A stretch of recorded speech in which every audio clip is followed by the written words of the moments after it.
Bonjour à tous, Margot Chevrier, je suis perchiste en équipe de France. Bienvenue sur Athlètes Mondiaux. Salut tout le monde, bienvenue dans ce nouvel épisode d'Athlètes Mondiaux, le podcast 100% athlète qui donne la parole aux meilleurs athlètes du monde. Cette semaine, je reçois Margot Chevrier, la championne de France du saut à la perche.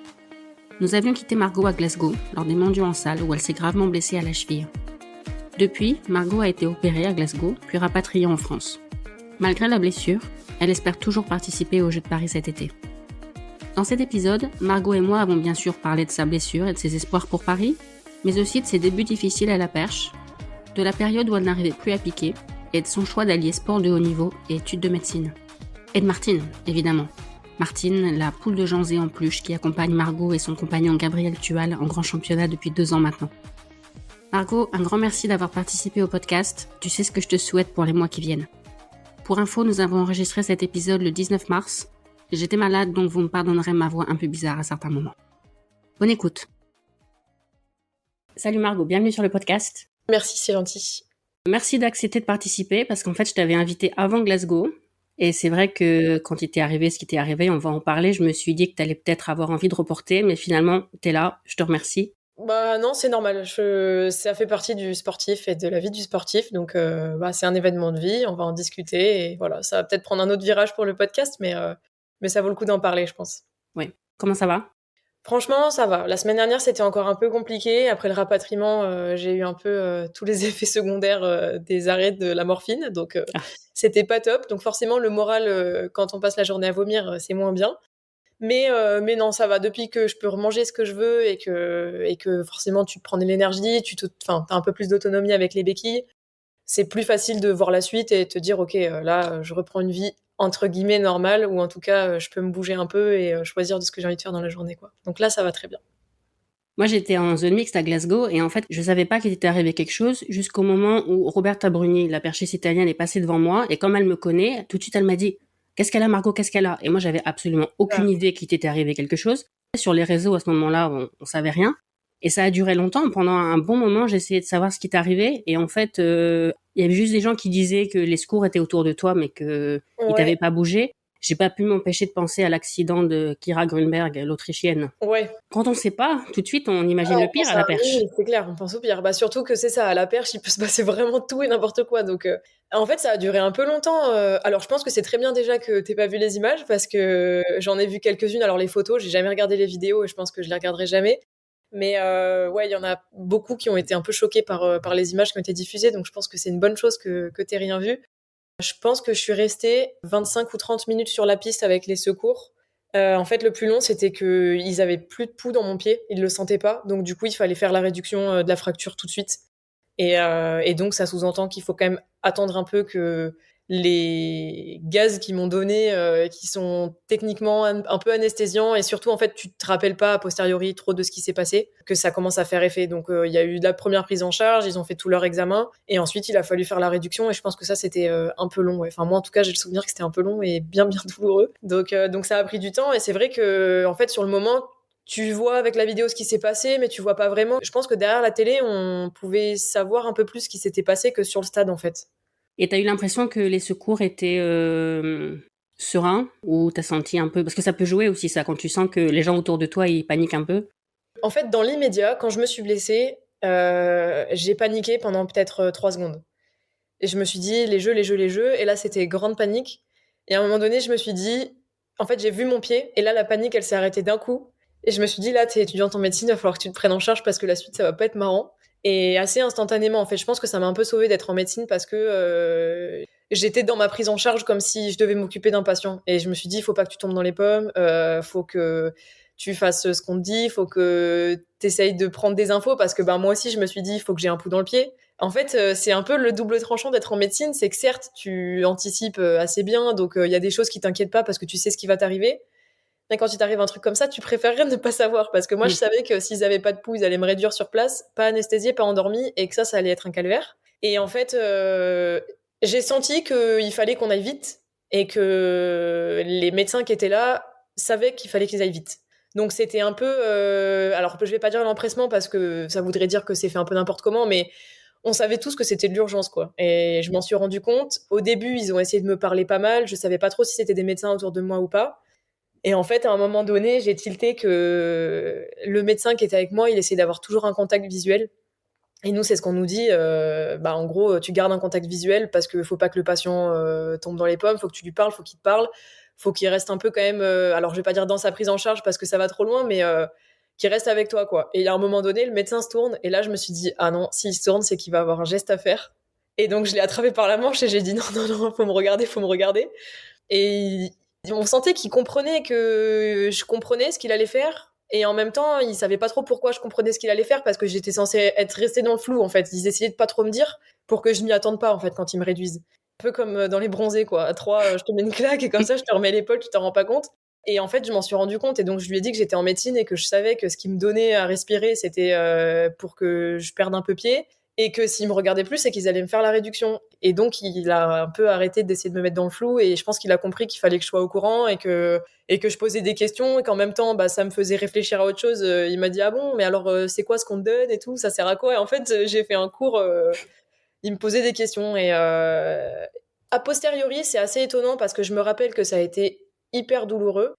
Et en même temps, je m'en rappelle parce que je me revois hurler à ce moment-là, mais je me rappelle pas de la douleur en elle-même. Et je pense que mine de rien, tous les trucs qu'ils m'ont donné pour que je sois dans le gaz, je m'en rappelle un peu comme si c'était un rêve ou une soirée, t'es pas complètement sobre et tu t'en rappelles par bribes un peu a posteriori. Mais mon père m'a dit que c'était resté quand même 30 minutes sur la piste avant qu'il puisse me sortir en civière. Donc ouais, ils ont fait les choses. Je pense qu'ils étaient assez sereins parce qu'à posteriori, les médecins qui étaient sur place, il y en a un qui était orthopédique. Donc ils savaient ce qu'ils faisaient quand même et la réduction a été hyper bien faite. Moi, les chires après à Glasgow puis en France m'ont dit que la réduction qui a été faite sur la piste, elle était quasi parfaite. Il y en a eu une deuxième aux urgences, mais là j'étais endormie. Et qu'en fait, ça permettait de pouvoir faire un bloc en un temps, faire la fixation et que derrière je rentre chez moi. Ça avait été entre guillemets tellement bien fait que je gagnais du temps, quoi. Ok. Donc j'ai discuté en plus après avec ce médecin de World Athletics sur les réseaux qui m'a retrouvé. Et non, ils ont pris ça vraiment très très bien en charge et je pense que c'est... Si je reprends une perche un jour, je pense que c'est en grande partie sur ces 30 premières minutes sur le stade qui auraient pu être vraiment vraiment critiques et qui ont été très bien prises en charge. Est-ce que tu as senti aussi que ça a choqué tes adversaires, les autres filles de la finale, qui ont vu ce qui t'était arrivé? Alors, là où c'est sûr que ça a choqué, c'est qu'il n'y en a aucune qui est venue me voir dans le butoir. Alors, déjà parce que je pense qu'une fois qu'il y a toute l'équipe médicale, c'est délicat de venir et de se rajouter. Et on est déjà beaucoup, je pense qu'on est tout au courant de ce qu'il vaut mieux faire à ce moment-là. Mais j'ai pas souvenir d'avoir une fille qui est venue me voir. Par contre, on voit les résultats derrière. Et les résultats, c'est que celle qui doit gagner à des kilomètres, elle fait troisième, qu'avec 75, t'es troisième des mondes. Alors, ça reste un championnat, il peut se passer n'importe quoi. Mais par contre, j'ai discuté avec beaucoup des filles du concours derrière. Les sauts qui ont suivi, il a fallu quand même, je pense, se conditionner énormément pour que ça soit pas n'importe quoi et que les filles continuent à sauter. Alors, je pense qu'elles ont quand même toutes perdu pas mal de nerveux parce que t'essayes de rester dans ton concours, t'essayes de pas en sortir. Et moi, je me dis, si ça avait été une autre fille, forcément, t'y penses. T'y penses après. Sur le moment, c'est trash. Je pense que celles qui m'ont vu dans le butoir, elles m'ont vu avec le pied dans l'autre sens. T'as les médicaux, tu vois quelqu'un partir en civière et puis, mine de rien, on est toutes copines, même si c'est la compétition. On s'entend toutes très bien. Donc c'est touchant quoi qu'il arrive, même en dehors du choc, on va dire, de ce que tu peux voir. Mais après, par contre, oui, il y a eu énormément de soutien et je pense que ça a joué ouais, dans les résultats du concours. Et je sais que le lendemain, pour Thibaut, par exemple, ça a pas mal impacté sa performance et il aurait pu faire, vu les résultats, encore une fois, il pouvait faire médaille. Et je pense que nerveusement, il a perdu beaucoup d'énergie à rester le temps que moi je parte du stade parce que pendant ces 30 minutes-là, il sait ce qui se passe sans trop savoir ce qui se passe. On est quand même proche, donc t'as pas envie que ça arrive à un pote. Et en même temps, le lendemain, moi, il m'a dit les premiers sauts de l'échauffement et du concours. Et à chaque fois qu'il voyait un mec atterrir debout sur le tapis, il se disait mais pitié, arrêtez quoi, parce que s'il y en a un qui refait la même chose, ça va être un calvaire quoi. Et je pense que ça joue quand même dans les performances qui suivent, ouais. Qu'est-ce qui t'est arrivé exactement? Mais en fait, ce qui est dommage dans tout ça, c'est que je fais une chute que je fais 10 fois par semaine à l'entraînement. Et c'est un gros coup de malchance en fait. Je suis un peu trop loin à l'impulsion, donc je finis pas le saut. Et en finissant pas le saut, j'atterris un pied, on va dire, sur la partie plate du tapis et le pied gauche sur la partie en fait qui va vers le butoir. Et par contre, je tombe quand même dans le tapis. Mais les tapis de championnat sont tellement durs avec déjà parce qu'ils sont neufs et parce qu'on met des surbâches par-dessus qui sont pas... c'est pas du plastique tissé, c'est vraiment du plastique dur. Et donc, en fait, ça pardonne pas. J'ai mis le pied dedans. C'est comme si j'avais posé mon pied sur du tartan penché, en fait.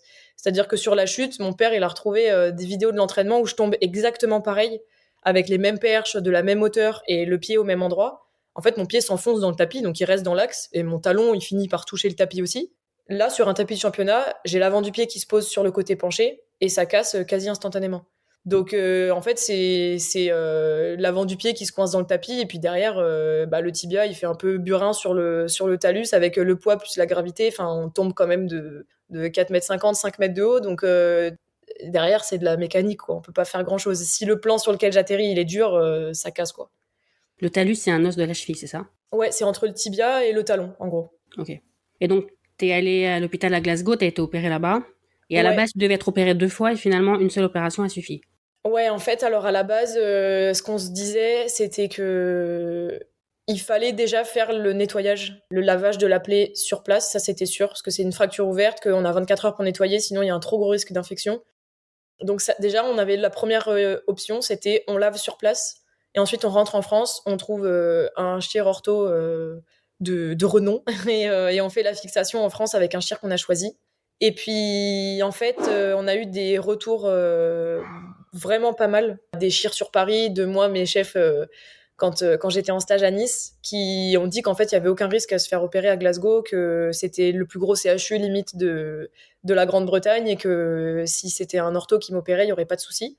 Donc, on a dit, OK, on fait tout en une fois. Et entre-temps, ils se sont rendus compte que si on faisait le lavage et la fixation, il y avait un problème, c'était qu'en faisant une fracture ouverte, j'avais quand même bien abîmé la peau et que si cette peau-là, il fallait l'enlever parce qu'on pouvait plus la suturer, il fallait faire une greffe de peau. Et donc là, il fallait un chir plastique. Donc ça a été le deuxième temps de, si on peut pas trouver un chir plastique, est-ce qu'on fait la fixation et moi, je fais une vraie fermeture propre en France? Est-ce qu'on fait que le lavage et je fais fixation-fermeture en France? C'était un peu tout ce chemin-là, on savait pas trop. Et finalement, je pense qu'ils ont bien percuté qu'il y avait cet objectif des Jeux, que chaque semaine qu'on gagnait, c'était une semaine en moins pour la convalescence et que c'était une chance en plus pour moi d'arriver là où je veux être. Et que en plus de ça, je sais en stage que quand on a des sportifs professionnels, c'est quand même pas la même prise en charge. Alors, on essaye de pas faire de bêtises avec n'importe quel patient, mais je pense que quand il y a un enjeu ou que c'est un chirurgien qu'on opère d'une main, par exemple, et qu'on sait que c'est son outil de travail, il y a une prise en charge qui est encore plus particulière. Et je pense qu'ils ont bien saisi ça et ils sont allés chercher un chir plastique de la clinique d'à côté pour lui demander d'être dispo. Comme de toute façon, c'était les assurances en France qui allaient payer les dépassements. De toute façon, le chir, il pouvait être en dépassement d'honoraires, ça changeait pas grand-chose. Donc, ils ont fait venir un chir plastique pour opérer sur mon bloc et on a pu tout faire d'un coup. Donc ça a été une très très bonne nouvelle quand même parce qu'il y a eu besoin de faire la greffe. Donc c'était bien qu'il soit là. Et en même temps, la fixation, elle a été faite parfaitement. En France, quand je suis rentrée, j'ai appris qu'apparemment les orthopédiques en Écosse, ils sont super bons et que les chirs plastiques en Écosse sont super bons. Ils sont hyper méticuleux, donc ça m'étonne pas que la greffe, elle soit nickel. Et surtout, ça m'a fait gagner déjà un risque infectieux parce que tant que c'est pas fermé, ça reste une plaie ouverte. Une fixation, de réopérer. En fait, le talus, c'est un os qui est pas bien vascularisé. Donc on essaye de le toucher le moins possible. Donc là, les vis que j'ai dans le pied, normalement je vais les garder à vie, alors que normalement au bout de 2-3 ans on les enlève. Moi je vais les garder parce que réopérer le talus c'est un risque de nécrose et qu'en fait à chaque fois qu'on le touche, on repart à zéro sur le risque de nécrose. Donc déjà on prend ce risque maintenant parce qu'il n'y a pas le choix, mais s'il n'y a pas de nécrose, il n'y a pas de nécrose, on touchera plus jamais les vis et moi je les garderai à vie et tant pis, c'est pas grave. Et donc voilà, ça a été bien fait, ça a été bien pris en charge et j'ai gagné des jours, c'est sûr, peut-être même 1 ou 2 semaines de convalescence, et en plus ce risque-là d'évolution qui est hyper défavorable de nécrose qui aurait pu beaucoup plus arriver si j'avais eu un deuxième bloc.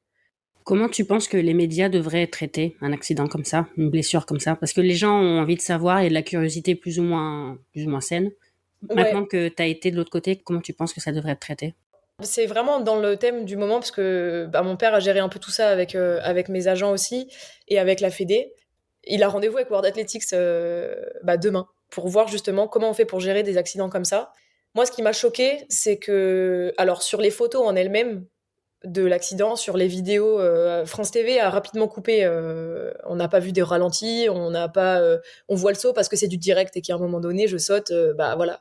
Je sais même pas si dans le replay France TV ils ont gardé ce saut-là. C'est possible qu'ils l'aient supprimé, mais parce que c'est des médias qui sont là pour l'information et pas pour le voyeurisme entre guillemets. Sur Eurovision, ils ont montré le saut, les ralentis, ils sont restés en caméra fixe. En fait, il y avait moyen de regarder que la perche. Et ils sont restés sur les soignants qui étaient là. Et on me voyait, en fait, et on voyait mon pied. À Istanbul, il y avait un système avec la Fédé européenne où quand il y a le hurdler qui tombe et qui fait une commotion cérébrale, ils ont mis drap blanc, en fait, un protocole stérile de il y aura pas de médias parce que de toute façon, c'est pas visible. Donc au pire, on a pris en photo des tentes blanches. Ça n'avait pas été fait sur les championnats du monde. Et je pense que ça a été surtout ça la problématique parce que du coup, une fois que les photos sont prises, et je comprends qu'elles soient prises, mais moi, un jour, j'en récupérerai certaines et je serais peut-être contente de me dire j'ai un peu pas une preuve de ce qui m'est arrivé, mais voilà, quand une fois que tu as fait ton chemin et que tu as passé un peu l'obstacle, tu regardes en arrière et tu te dis ok, je viens de là. Mais sur le moment, entre prendre la photo et la diffuser très largement et que ce soit la couverture de tous les articles, il y a certaines photos, c'est du droit à l'information. Quand je suis sur civière, que j'ai l'oxygène, tout ça, c'est du droit à l'information. Il y en a, c'est quand même un peu. Enfin, il y a une histoire de pas d'atteinte à l'humanité parce que j'ai un peu loin, mais en tout cas, il y a une intégrité qui est pas forcément respectée. Enfin, quand il y a des photos, je suis en pleine réduction, en train d'hurler, j'ai les yeux qui sont révulsés derrière les paupières. C'est pas des photos que tu as envie qu'ils soient montrées.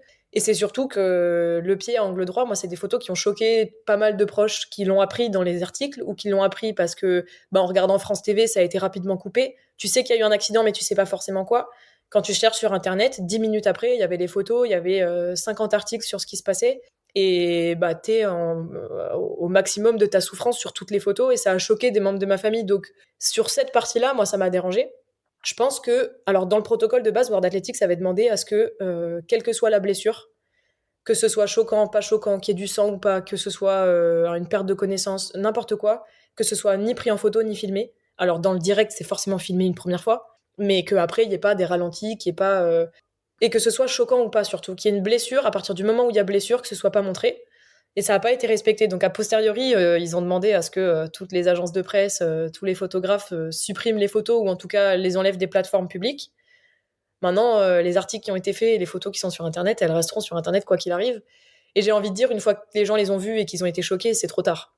Mais je pense que la première étape et le seul moyen pour que ce soit des choses qui sortent pas, c'est qu'il y ait un champ stérile avec des draps, par exemple, comme ça a été fait à Istanbul, pour que la photo soit même pas prenable, en fait. Mais après, ça fait partie du truc et on sait ce qu'on fait, on sait que c'est médiatisé, on sait que je sais pas, c'est bête, mais c'est comme, il y a une triathlète il y a pas très longtemps, elle fait un Ironman et elle finit, elle a ses règles, ça se voit. Ça fait partie du sport et c'est les aléas de la vie de tous les jours, sauf que nous, notre vie de tous les jours, elle est filmée et c'est des milliers de gens qui vont la voir en direct, donc ça fait partie du truc. C'est plus le après qui est dérangeant sur la façon de gérer, la façon des fois d'annoncer l'information. Il y a des informations où on dit voilà, il y a eu une blessure, il s'est passé ça, l'étape d'après c'est le blog où on attend des nouvelles et on en donnera quand on peut. Et il y a des médias qui ont juste pris la photo, ils l'ont mis en x3 sur les réseaux sociaux, ils en ont fait des réels et tu sens que c'est pour le buzz, parce que c'est vidéo choc, parce que ça va faire parler, parce que les gens vont partager, parce que c'est dégueu. Du coup, tu dis, ouais, bon, moi, là, du coup, j'ai quand même un peu mon projet olympique qui potentiellement part en fumée. T'as pas envie que ce soit le truc qui reste, en fait. Et puis surtout, t'as pas envie que les gens ils soient là à en faire un buzz, parce que c'est pour l'instant le moment le plus important de ta vie, en tout cas un des plus tristes.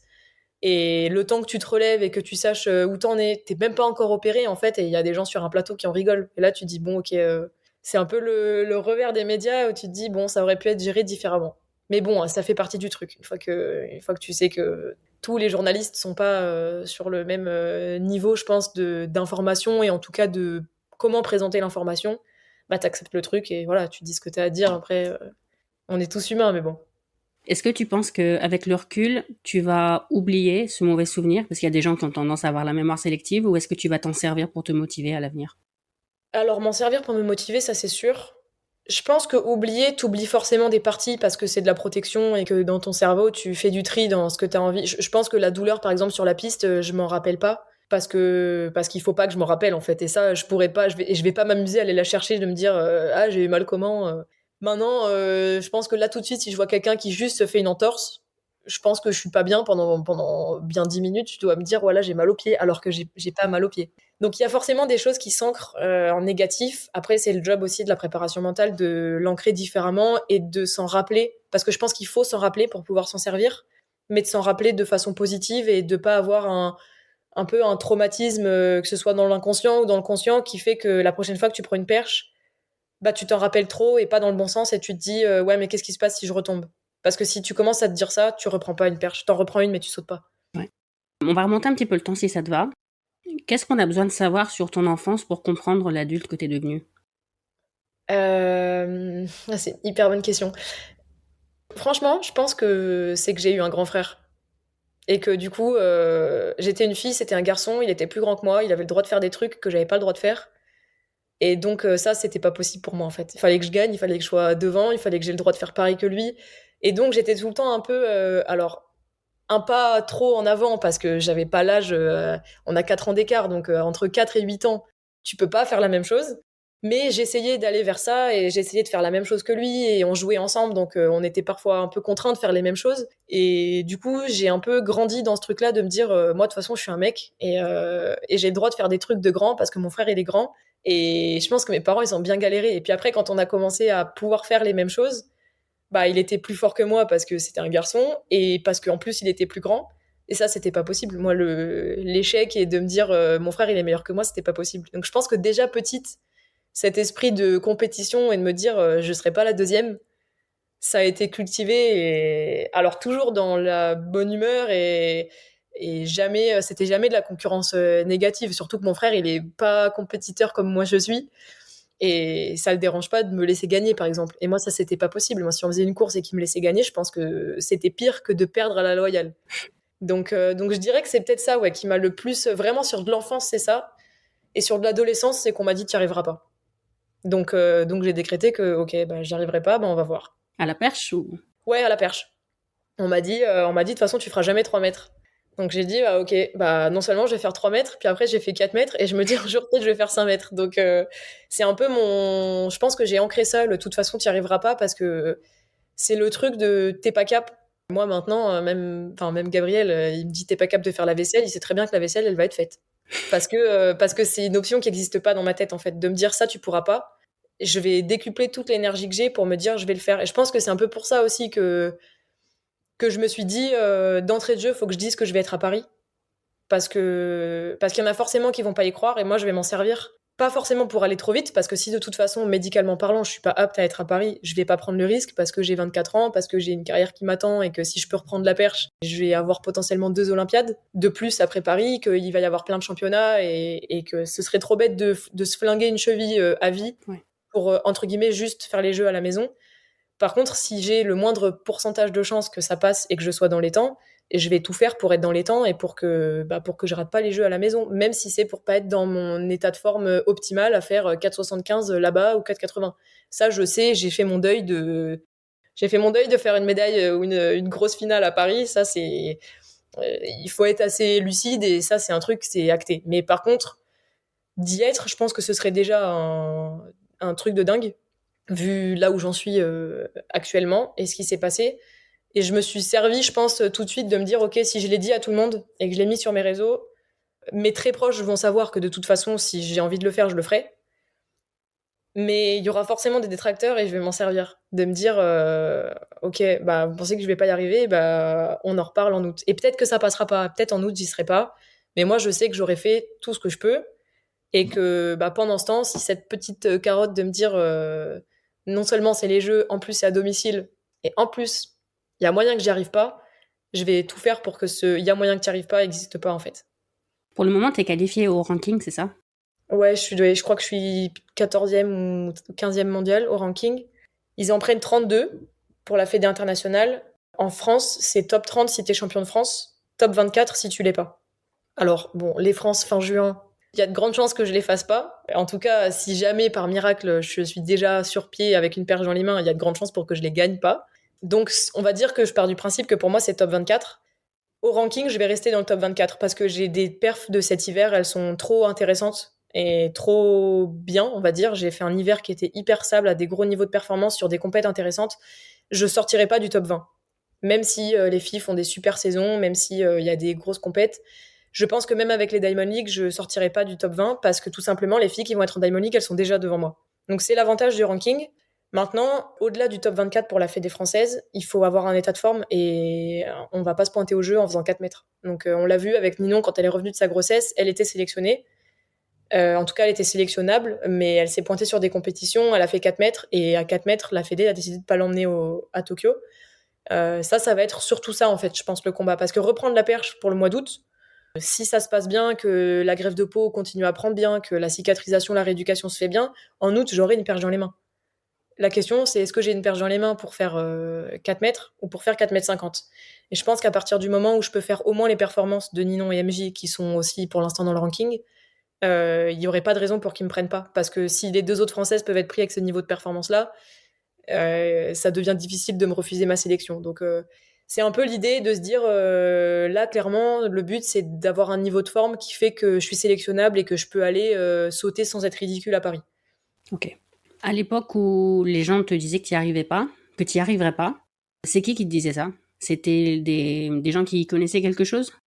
C'était mon premier coach, ouais, mon coach formateur. En fait, alors moi, je l'ai ancré comme ça, mais on était plusieurs dans le groupe et j'étais pas la meilleure. Et en fait, je bloquais un peu dessus, dire mais je viens de battre mon record et je fais une super perf. Et en fait, le saut d'après, bah, t'es toujours pas le meilleur. Enfin, en fait, t'as été le meilleur pendant 10 minutes. Puis il y a eu la barre d'après que toi, t'as pas franchi et les autres l'ont franchi. Et donc, j'en discutais, mais plus pour dédramatiser le truc, en fait. Et au lieu de dédramatiser le truc en me disant, je sais pas, t'as 14 ans. Bah laisse-toi le temps, il y a des qualités que toi pour l'instant t'as pas, que d'autres ont, il y a des choses, faut que ça prenne du temps, enfin tous ces trucs là. Je veux dire, à 14 ans c'est très facile de remotiver quelqu'un et c'est très facile en même temps je pense, de démolir un état d'esprit. Et à ce moment-là, moi dans cette période-là, on m'a répondu mais de toute façon en fait faut juste que tu te mettes dans le crâne que tu feras peut-être jamais 3 mètres et que devant toi elles sont plus fortes, elles sont plus costauds, elles sont plus rapides, c'est comme ça en fait. Donc en gros saute pour t'amuser. Alors sur le moment, tu te dis, ok, bah c'est ton entraîneur qui te dit ça, c'est son métier, toi t'es jeune, mais du coup ça crache un peu tous tes rêves parce que alors je voulais pas du tout faire les jeux, c'était pas du tout mon objectif. À ce moment-là, je me projetais pas du tout aussi loin. Je voulais faire de la compétition et je voulais être la meilleure dans ce que je faisais du moment en fait. Donc dans le groupe, je voulais progresser, je voulais sauter mieux le mercredi que ce que j'avais sauté le mardi. Je voulais battre mon record. Si on faisait les départementaux, bah, si je pouvais prendre une médaille, j'étais contente parce que t'es jeune en plus, donc tu rentres avec une médaille, t'es hyper content. Et en fait, il y a eu un moment où je me suis dit, bon, bah, du coup, entre guillemets, ça sert à rien, puisque de toute façon, je ferai jamais 3 mètres. Et je me suis blessée, alors je pense qu'à posteriori, c'était peut-être un syndrome rotulien psychologique. J'ai un peu arrêté de m'entraîner parce que j'avais hyper mal au genou et ça a duré hyper longtemps. J'ai changé d'entraîneur pour alors il n'y avait pas que ça mais plein d'autres raisons. Et en fait en arrivant avec Seb Reisdorfer qui m'a gardé pendant 10 ans quasiment, lui il m'a dit mais je pense qu'il a décelé ce côté mental de en fait techniquement en termes de vitesse, en termes de muscu, j'étais vraiment nulle. Donc ça c'était un constat, on peut pas dire autre chose, j'étais nulle. Mais par contre, j'avais pas peur. Et ça, c'est un truc, Seb, il m'a dit tout de suite, t'as une force que les autres n'ont pas et que les autres ne peuvent pas travailler, ou en tout cas vont avoir énormément de mal à travailler. Il me dit, toi, ça, chez toi, c'est inné, t'as pas peur, ça t'amuse. Tu prends des risques et ça t'amuse. Quand t'es pas en train de faire de la perche, t'es en train de faire de l'escalade ou de l'acrobranche ou des via ferrata, on sait pas où. C'est ce goût du risque de... Enfin, j'ai toujours fait ça, en fait. Et quand je fais du ski, faire la piste bleue tranquille en prenant des virages larges, c'est pas... Enfin, c'est compliqué. Moi, il faut que je sois sur une piste rouge avec des bosses et que je fasse du tout-chose parce que y a un record, qu'il faut que tu ailles le plus vite possible, que c'est rigolo et que, entre guillemets, cette mise en danger plus ou moins maîtrisée, c'est ce qui me fait kiffer en fait. Et c'est le saut en parachute, c'est tous ces trucs-là. Et ça, il l'a senti tout de suite et il m'a dit la muscu, on peut la bosser, le sprint, on peut le bosser. Là, tu fais 30 kilos, mais t'as 13 ans, quoi, 14 ans, 15 ans. Donc bientôt, ce sera plus le cas. Et en fait, à partir de là, il te met dans la tête que t'es pas le meilleur. Par contre, t'as un truc que les autres n'ont pas. Et il suffit de ça, en fait, pour que tu te dises, OK, ben ça, les autres peuvent pas l'avoir. Ce que eux ont, je peux le travailler.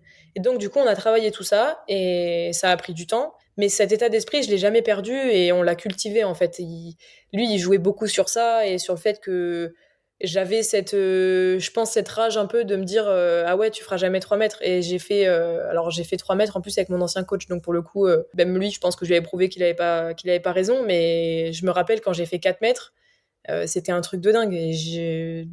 Parce que j'avais ancré cette histoire de chiffres et de me dire bah non seulement j'ai fait 3 mètres, mais en plus j'ai fait 4 mètres.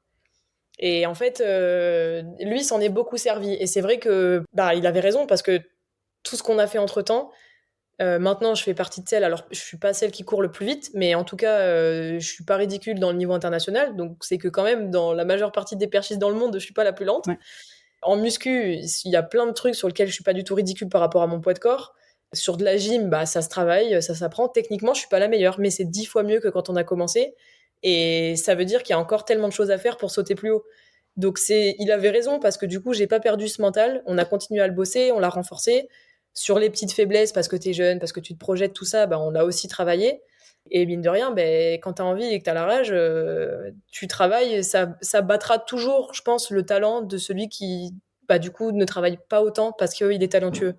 Et ça, c'est un truc qu'il avait compris et qui m'a vite fait comprendre que j'étais pas talentueuse, mais par contre, j'étais une bosseuse et que ça, on pouvait pas me l'enlever. Donc, il a clairement contrebalancé les effets négatifs de ce qu'on m'avait dit avant, et il m'a dit justement, tu t'en sers en fait, toi t'es comme ça, tu prends le truc, tu t'en sers, et toute ta vie tu te dis ah ouais, je ferai pas 3 mètres, bah regardez. Toi, tu fais partie de la première génération de perchistes féminines qui ont grandi en regardant d'autres femmes sauter à la perche. Parce que la génération précédente, il n'y avait personne à qui s'identifier. Quand tu as commencé, tu avais des idoles, il y avait des perchistes femmes à qui tu voulais ressembler. Je me rappelle avoir regardé beaucoup Ninon parce que c'était déjà Ninon en fait, quand je regardais vraiment la perche à la télé et qu'on commençait à regarder les championnats, etc. C'était à partir de 2015. En fait, avant, j'avais regardé les jeux, donc j'avais vu Renaud sauter et gagner en 2012. Et c'est à ce moment-là que je me suis dit, ça a l'air énorme son sport, ça a l'air exceptionnel, faut que j'essaye. Parce que j'avais ce truc du risque et je pense que je me suis dit, ça, son truc, ça a l'air hyper flippant, je veux essayer. Donc c'est pour ça que j'ai pris une licence et c'est pour ça que j'ai essayé la perche. Je pense qu'après, j'ai pas forcément regardé les Europes ou les mondes, en tout cas, j'ai pas vraiment de souvenirs. Les souvenirs que j'ai, c'est vraiment à partir de 2015 de regarder bah, Ninon en grand championnat. Je me rappelle, on avait regardé Birmingham, je crois que ça doit être 2017, les mondes à Birmingham. 18. 2018. C'était surtout Ninon, je pense, en fait, que j'ai regardé à la télé parce que Marion, je me rappelle pas, Marion Lotou, je me rappelle pas trop l'avoir vue. J'ai vu par contre Marion Fiac en perche élite tour. Et je me rappelle des filles qui sautaient en perche élite tour. Même les étrangères, on regardait en 2013, on avait un perche élite tour à Nice. Il y avait Ling Li, une chinoise bah, qui saute encore, qui était là à Glasgow. Moi, je la regardais et je devais faire 2,20 m. Mon record, ça devait être 2,20 m. Donc c'est toutes ces filles-là, mais je m'identifiais quand même beaucoup aux garçons. Je pense que le fait qu'ils étaient beaucoup plus médiatisés et que ce qu'ils faisaient, en fait, ils sautaient plus haut, ils étaient plus rapides, c'était plus impressionnant. Je pense que c'était plus pour le côté artistique de la discipline et impressionnant que je m'identifiais plus aux garçons en me disant ouais, c'est un truc de ouf en fait. Ce que font ces gens, c'est un truc de fou. Donc forcément, Renaud, Valentin, moi j'étais toute jeune au Perchier de Touranis, j'ai vu tous ces gens, il y avait Jean Galfionne, il y avait Jérôme Clavier, enfin, des gars, ils m'ont signé des t-shirts et les t-shirts, je l'ai encore à la maison alors que je me suis entraînée avec Val pendant 3-4 ans, qu'on est en stage d'entraînement, il y a tous ces gars-là. Jean Galfionne, je l'ai pas revu, je crois. Mais Jérôme Clavier, au Perchier de Tours, je crois que c'est à Rouen ou à Clermont, il m'a demandé de faire des photos avec ses filles. Et moi, je dis, mais en fait, moi, chez moi, sur mon mur, il y a une signature de Jérôme Clavier et c'est pas comme ça que ça marche. Normalement, c'est dans l'autre sens, quoi. Enfin, moi, je suis fan de lui. Donc, ouais, je pense que c'est vraiment Ninon et Alicia Newman. Et pareil, maintenant, je saute avec les deux et on est copines. Et en 2019, Seb était allé à Doha avec Valentin.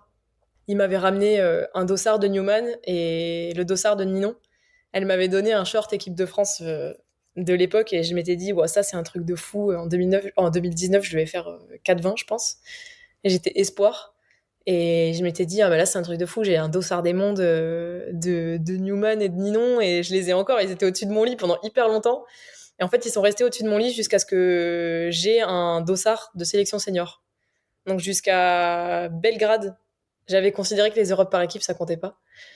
Jusqu'à Belgrade en 2022, j'avais leurs deux dossards au-dessus de mon lit à la maison. Et après, je les ai mis ailleurs avec les dossards d'autres filles qui m'en ont donné, des copines, mais que du coup, j'ai échangé de façon différente. C'était plus en étant entre guillemets une groupie, c'était en me disant, ok, je suis partie de là, maintenant il y a mon dossard avec les leurs, quoi. Donc c'était plus dans cet état d'esprit-là. Mais je dirais Ninon. Franchement, je pense que j'ai regardé beaucoup Ninon. J'ai regardé tous les perches des tours quand elle battait les records de France centimètre par centimètre tout l'hiver et qu'à Doha, elle commence à 4,50, 4,70. Je me suis dit, là, elle va faire 4,80. C'était un truc de fou, mais c'était déjà un peu tard. C'était 2017, 2018, 2019, quoi. Tu me corriges si je me trompe, mais tu as toujours été bonne élève. Ah, à l'école, ouais, ça c'est sûr. Comment tu vis le fait de faire un sport où la plupart du temps on termine sur un échec? Ah, au début, hyper mal.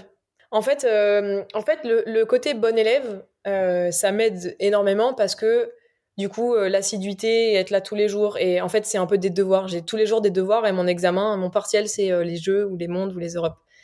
Et donc, je me prépare tous les jours avec beaucoup d'assiduité. Je suis méticuleuse, je sais qu'il faut que je fasse ça, donc je le fais. En même temps, je prends énormément de plaisir, donc il y a plein de fois où c'est facile. Mais les moments où c'est plus compliqué, je me dis c'est mes devoirs en fait. Donc j'ai été toujours concentrée sur ce que je faisais et à vouloir avoir des bonnes notes et à avoir des bonnes notes. Donc c'est le truc qui me rassure un peu, de me dire j'ai travaillé, je me suis préparée, donc ça va marcher, parce que ça a toujours été le cas. Par contre, la gestion de l'échec, je pense que ça c'est mon côté vraiment tête de mule et mauvaise perdante, parce que c'est clair que je suis hyper mauvaise perdante et que autant petite sur les Monopoly que à l'école, si j'étais pas la première de la classe ou si j'avais pas la meilleure note du contrôle, quand les profs ils annonçaient, ils rendaient les copies par meilleure note, si j'étais pas la dernière copie à être distribuée, je rentrais à la maison et j'en faisais une scène.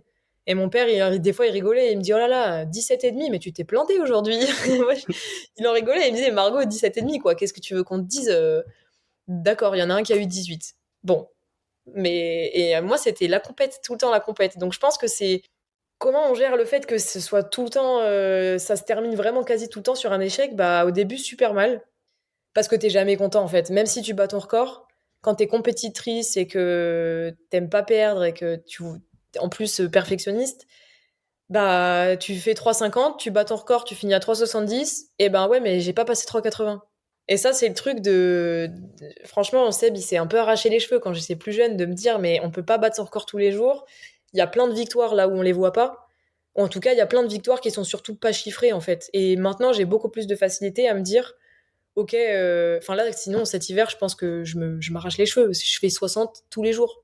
Mais en fait, je suis pas venue pour faire 60. Moi, je voulais faire 73, je voulais faire 76. J'avais plein d'objectifs de me dire, je veux poser une grosse perf en fait. Et je sais que je peux. Et à l'entraînement, je fais des trucs de dingue. En compète, je fais des trucs de dingue. Mais t'apprends à accepter que c'est une victoire de faire 4,63 ou 4,65, 66 tous les jours. Que c'est une victoire de l'avoir fait en sautant hyper mal. Que tu bats pas ton record tous les jours. Il y a même des années complètes où tu vas pas le battre. Ou des saisons complètes où tu vas pas le battre. Par contre, cette saison, je bats pas mon record. Alors, je bats mon record en salle, mais ça existe plus. Mais je bats pas mon record absolu. Par contre, je bats le nombre de fois d'affilée où j'ai fait 4,60, le nombre de fois tout court où j'ai fait 4,60. Je bats ma moyenne des 5 meilleures perfs de la saison, je lui mets 10 centimètres dans la vue. C'est des choses comme ça, en fait. Je pense que quand tu as ce caractère et que tu es dans un sport où tu perds 99% du temps, et où tant que t'as pas le record du monde et être champion olympique, et bah t'es pas le meilleur, t'apprends à trouver des victoires qui sont pas dans la performance pure, ou qui sont pas dans est-ce que t'es premier ou est-ce que t'es deuxième. Sur un championnat de France, évidemment, si je suis deuxième, je pense que je vais le ressasser pendant 3 plombes. Mais sur un championnat du monde, sur un meeting où il y a une concurrence de folie, sur historiquement les meilleures perfs mondiales de tous les temps, bah t'acceptes en fait que t'es pas le premier, que c'est des étapes et que bah tu gravis à chaque fois que tu fais 1 centimètre, tu passes devant une fille, que à chaque fois que tu renverses un peu mieux, c'est une option de plus pour prendre 10 centimètres sur ton corps. Tu fais des victoires, t'apprends à gagner en muscu, t'apprends à gagner en course. Tous les jours à l'entraînement, en fait, t'as des petites victoires. Donc c'est encore plus facile de le voir maintenant avec le pied dans le plâtre parce que les petites victoires, c'était de pouvoir remanger, de pouvoir aller aux toilettes toute seule. Enfin, mais t'apprends vraiment dans ton quotidien, je pense, en étant athlète pro, d'arrêter de voir bon là j'ai perdu, fin de l'histoire, je suis dégoûtée parce que ça c'est pas constructif. En faisant ça, tu fais un constat puis tu passes à autre chose ou pas, mais tu fais juste un constat. Alors qu'en te disant OK, bon là c'est nul potentiellement ou t'as pas fait la perf que tu veux. Un, pourquoi? Deux, qu'est-ce qu'on fait derrière? Trois, qu'est-ce qui est bon? Et du coup, qu'est-ce qu'on garde? Enfin, t'es vraiment dans une démarche en fait. Donc c'est au début vraiment compliqué d'accepter de perdre et de dire waouh là en fait je vais perdre quasi tout le temps. Et après, tu te rends compte que c'est pas vraiment de la défaite. Et à l'époque où tu avais du mal à renverser à tes débuts, Ouais. qu'est-ce qui t'a fait continuer? De me dire, en fait, ça, je sais pas faire. Je peux pas arrêter tant que je sais pas le faire. Enfin, je sais pas comment expliquer, mais on avait un peu cette mission quand on était petit avec mon frère. C'était mes parents, ils nous ont toujours élevés en nous disant tu commences un truc, tu le termines.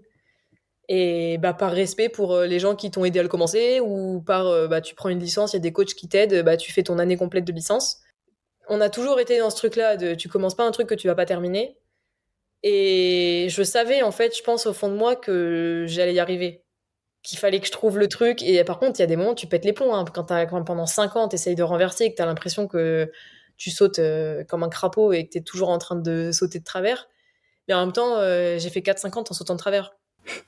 Donc presque à la fin, je me dis pourquoi j'ai renversé, parce qu'au final, maintenant que je renverse, je fais que 4,71. Donc tu te dis, alors c'est toujours pareil, il y a encore beaucoup de choses à faire, je fais pas partie de celles qui sautent bien, mais les moments où tu n'y arrives pas, surtout quand c'est sur du prolongé, je pense que ce qui compte, c'est qu'à ce moment-là, je me disais, ça va finir par sortir. Je sais que je vais y arriver, et presque, c'était vraiment, j'en étais convaincue, quoi. Qu'il y a un moment donné, j'allais y arriver. Il n'y avait pas de raison pour que j'y arrive pas, en fait. Fallait juste qu'on trouve le truc, fallait que physiquement je prenne encore. C'était de la sensation, je venais pas de la gym, donc je galérais, en fait. Mais j'allais y arriver. Et il y a des moments où c'était presque un complexe d'arriver sur un championnat de France. T'as tous les coachs à ce moment-là, toi, tu as l'impression que c'est les meilleurs coachs du monde, parce que, en tout cas, de ton monde, à ce moment-là, c'est les meilleurs coachs. Toutes les filles, elles sautaient super bien, même en cadette, à partir de junior, tout le monde renverse. Elles sautaient toutes bien. Et moi, j'étais là et je sautais n'importe comment. Et Seb, il me disait, mais qu'est-ce qu'on s'en fout, tu viens de gagner. Ah, je lui dis, ouais, mais oui, oui, c'est sûr, tu viens de gagner, ou t'as battu ton record, ou tu passes en finale.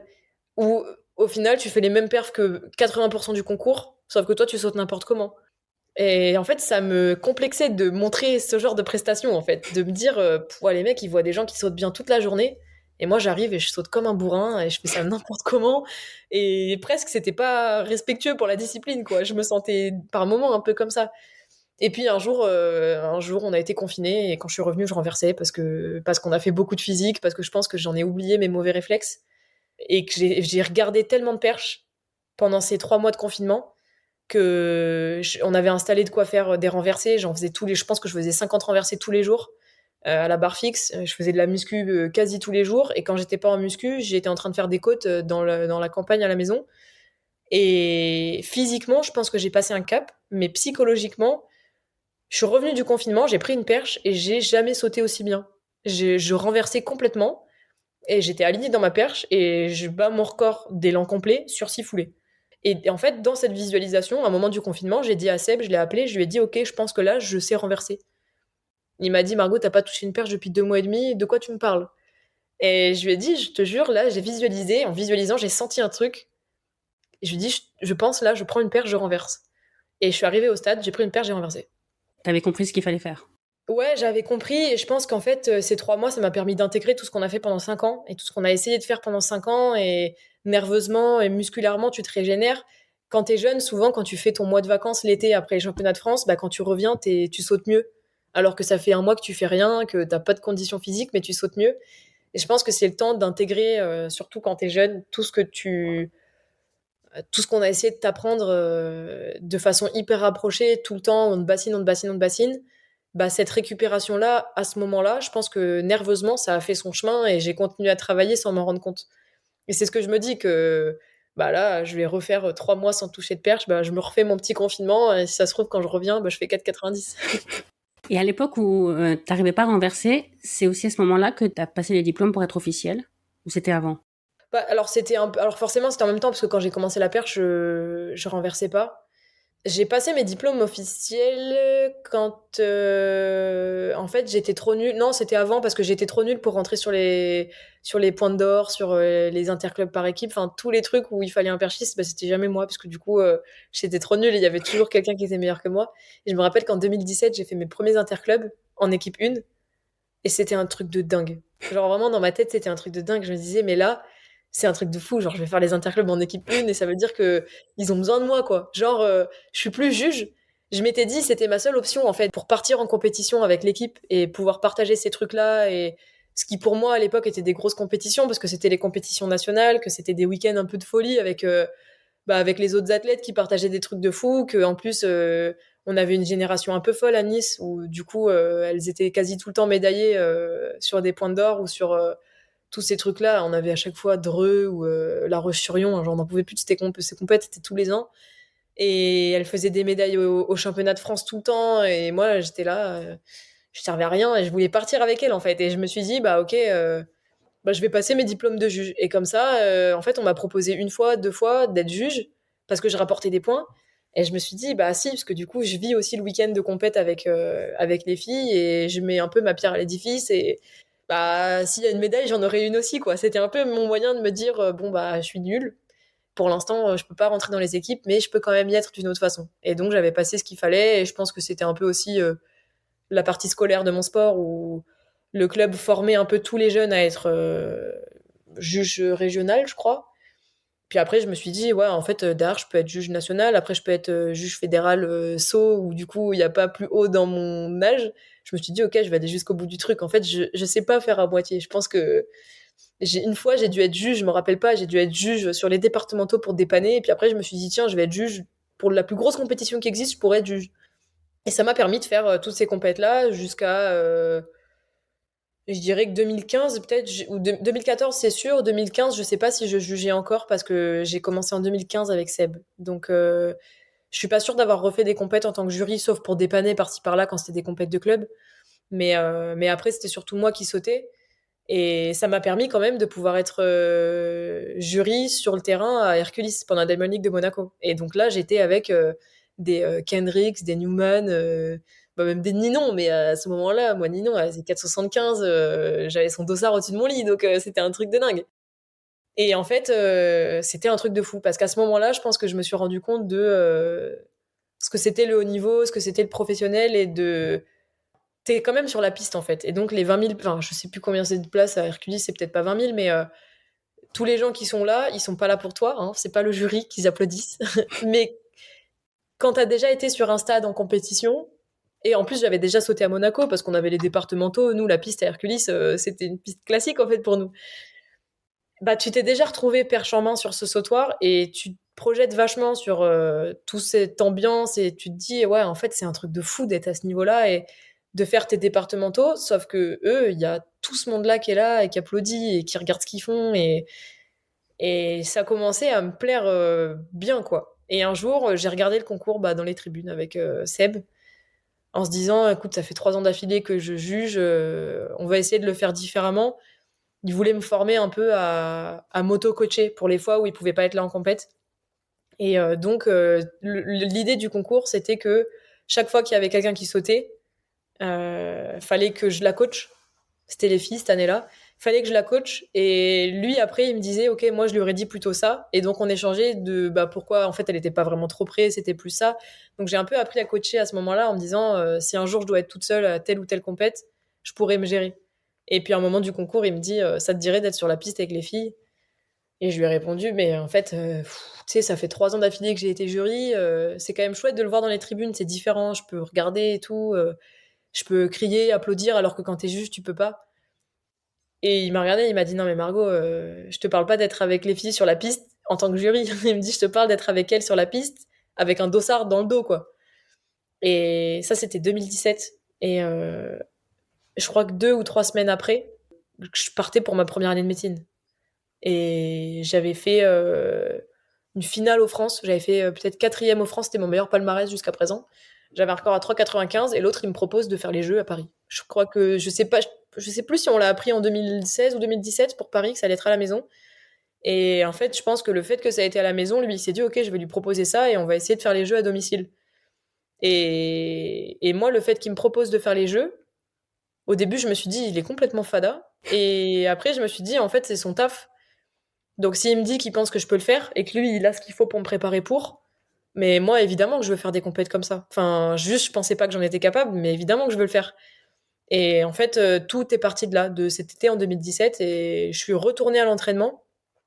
Alors, entre guillemets, 1 an plus tard, même si je m'entraînais un peu pendant ma médecine, mais en me disant tous les jours, même pendant les études et tout, je passais le concours, en haut de mon brouillon, pendant le concours, je m'étais dessiné les anneaux.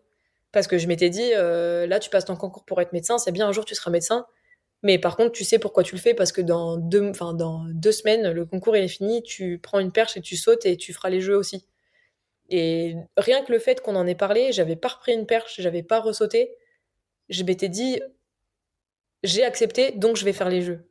Enfin, comme je savais que de toute façon, je commençais un truc et il fallait que je le termine, et que je faisais rien à moitié, et que si j'avais décidé que j'allais y arriver, bah dans ma tête, je pense que le chemin, il a été direct, quoi. On m'a proposé les jeux, j'ai accepté, donc dans ma tête, j'allais y être. Je savais pas combien de temps ça allait prendre, je savais pas ce que ça allait me coûter sur le chemin, mais j'allais y être. Et au final, on a bossé suffisamment et j'ai failli y être pour Tokyo, donc là, ça aurait été hyper tôt. Mais, euh, mais en tout cas, hors blessure, c'était sûr que je serais à Paris. Donc là, ça reste, pour le coup, ça met un peu tout en péril, mais je sais pas, c'était alors cette proposition, et puis derrière, bah, l'état d'esprit comme d'habitude, quoi. T'es jury, il faut que tu sois le meilleur, donc tu passes tous tes diplômes, ça te permet d'être en compète. Et finalement, je pense que si j'avais pas passé mes diplômes de jury, j'aurais peut-être pas eu autant envie de faire les jeux. Parce que je me serais peut-être pas retrouvée à Hercules, j'aurais peut-être pas vécu ce que c'est cette ambiance quand t'es au milieu de cette ambiance. Parce que c'est pas pareil quand même, quand t'es sur le stade et quand t'es dans les tribunes, c'est pas pareil. Donc t'es juge fédéral. Alors, je crois que, alors quand j'étais jeune, c'est sûr et certain. Je crois que quand tu repasses pas tes diplômes, tu perds à chaque fois un cran tous les peut-être 5 ans. Donc, je dois être peut-être juge régional maintenant, mais en tout cas, je peux dépanner en compétition, ça c'est sûr. Et à un moment donné, j'officiais sur des championnats de France, des finales, des trucs. Et quand plus jeune, j'ai fait du tennis de table parce que mon frère en faisait. Et c'est pareil, j'avais passé mes diplômes et c'est moi qui ai jugé, j'ai arbitré la finale des France UNSS de tennis de table. Va savoir pourquoi. Ça fait partie de mon truc aussi. Et à chaque fois, il a fallu que je fasse le truc à fond pour être dans l'équipe. Ça me permettait de partir un week-end avec mon frère, de participer au truc en fait. La première année de médecine, elle est hyper compliquée. T'as dû lever le pied sur la perche à ce moment-là. Ouais, alors, la première année de médecine, elle est compliquée. Quand on avance dans le cursus, on se rend compte qu'en fait, elle est facile. À ce moment-là, elle est compliquée parce que tu sais pas travailler en fait. Même si t'es premier de la classe, t'es premier de la classe sur une quantité de travail qui est quand même infime quand t'es au lycée, comparé à ce qu'on te demande en première année. C'est surtout que j'ai arrêté la perche parce que, enfin, je me suis entraînée une fois par semaine, 2 fois quand soit j'allais péter les plombs, il fallait que je sorte, soit je savais que j'étais bien en avance, j'avais bien bossé et je voulais aller me récompenser et passer du temps au stade parce qu'en plus tous mes copains étaient au stade, donc je passais des bons moments et je savais que j'allais passer un bon moment. J'ai calmé l'entraînement parce que je voulais pas prendre le risque de perdre 2 ans en redoublant.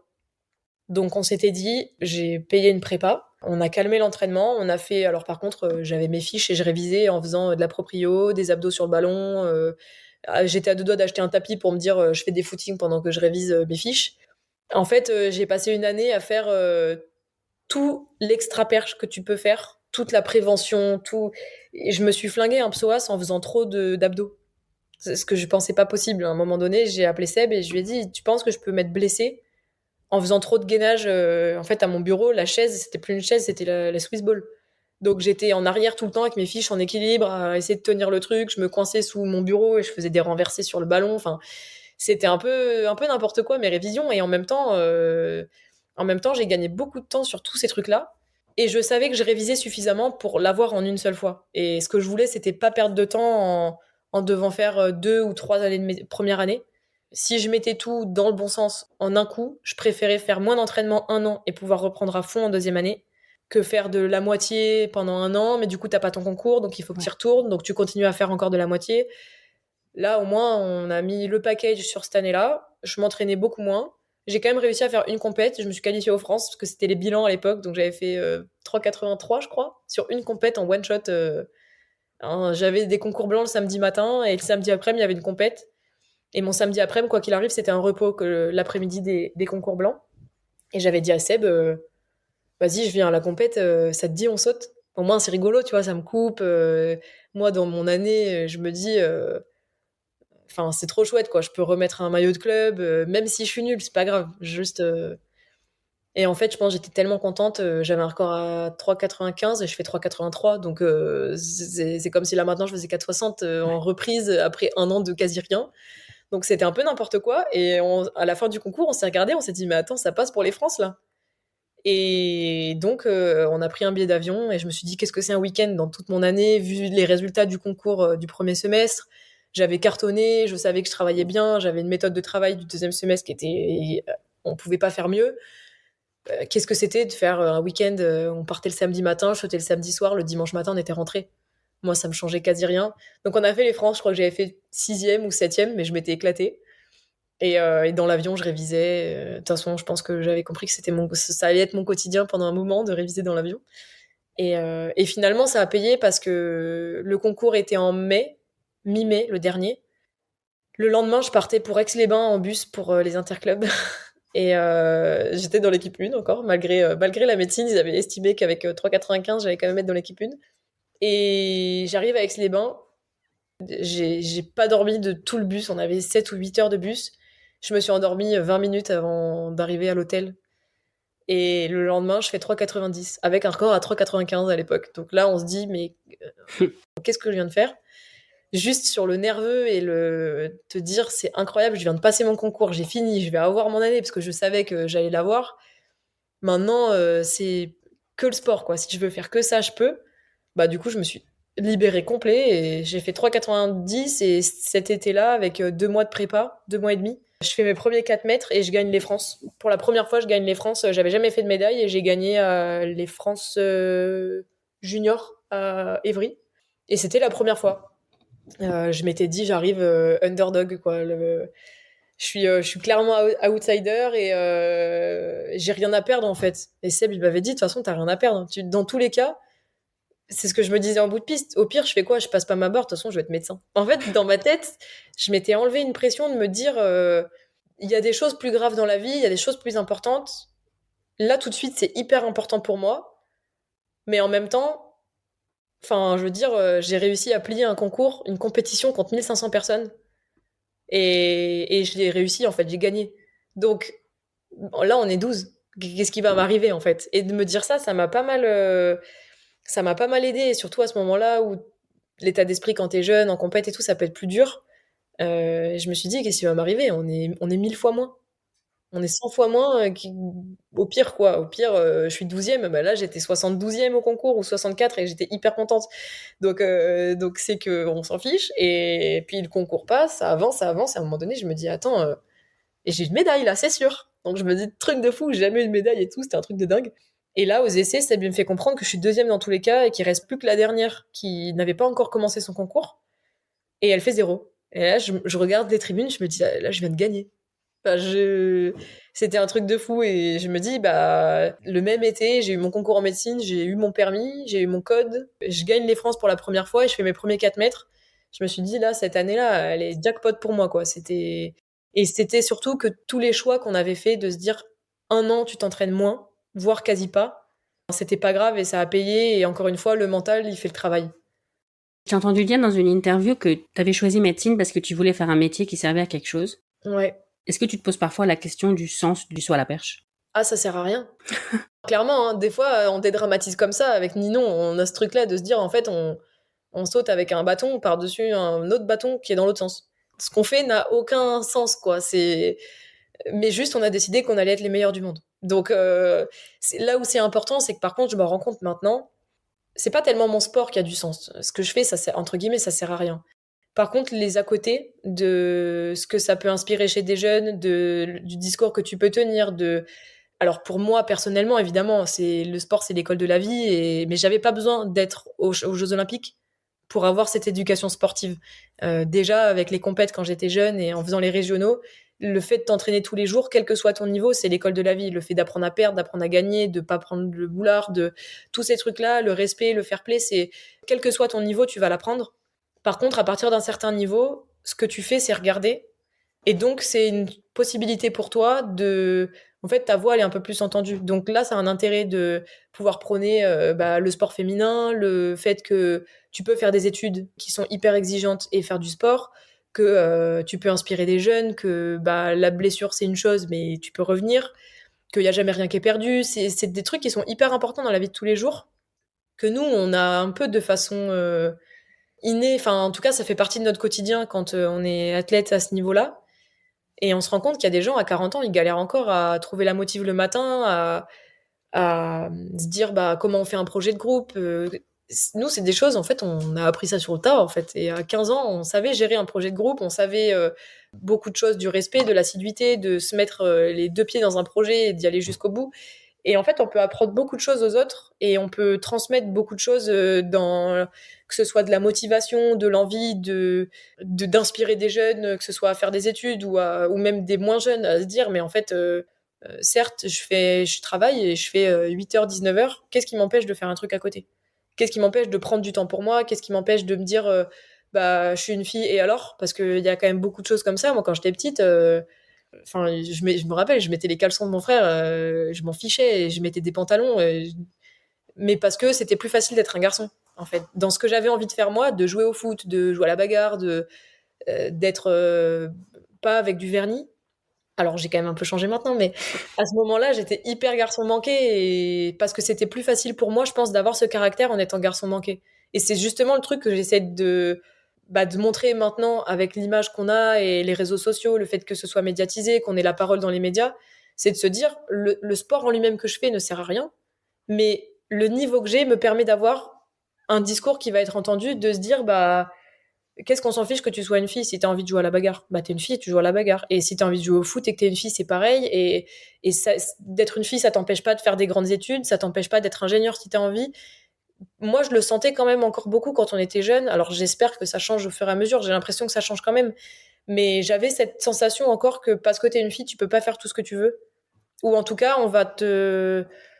Ah bon, mais t'es sûr que tu veux faire ça? Ah bon, mais ça va pas être trop dur ou... Mais en fait, trop dur de quoi? Ça, on s'en fiche que si tu as décidé que tu vas le faire et que tu veux le faire, bah tu peux. Donc par rapport à ça, ça sert énormément ce qu'on fait. Parce qu'on a ce niveau et parce que du coup, on peut parler, on peut inspirer des gens. Et je pense que c'est finalement le plus grand intérêt de ce que je fais. Parce que moi, après, enfin, entre guillemets, ramener une médaille à la France, je suis pas sûre que ça ait un intérêt en soi. Moi, pour ma fierté, de me dire je l'ai fait pour mon pays, pour mes parents, pour tout ce que j'ai travaillé pendant des années, me dire qu'un jour je ramène une médaille avec les couleurs de mon pays, c'est hyper important, mais je pense que c'est important pour moi. Je suis pas sûre que le président ou que dans l'histoire, ça change quelque chose un jour, même si j'étais championne olympique avec un record du monde. Ce qu'il a fait Renault, ça change l'histoire de notre sport. Ça a inspiré, bah moi j'ai pris une licence grâce à ça, mais ça changera pas le monde.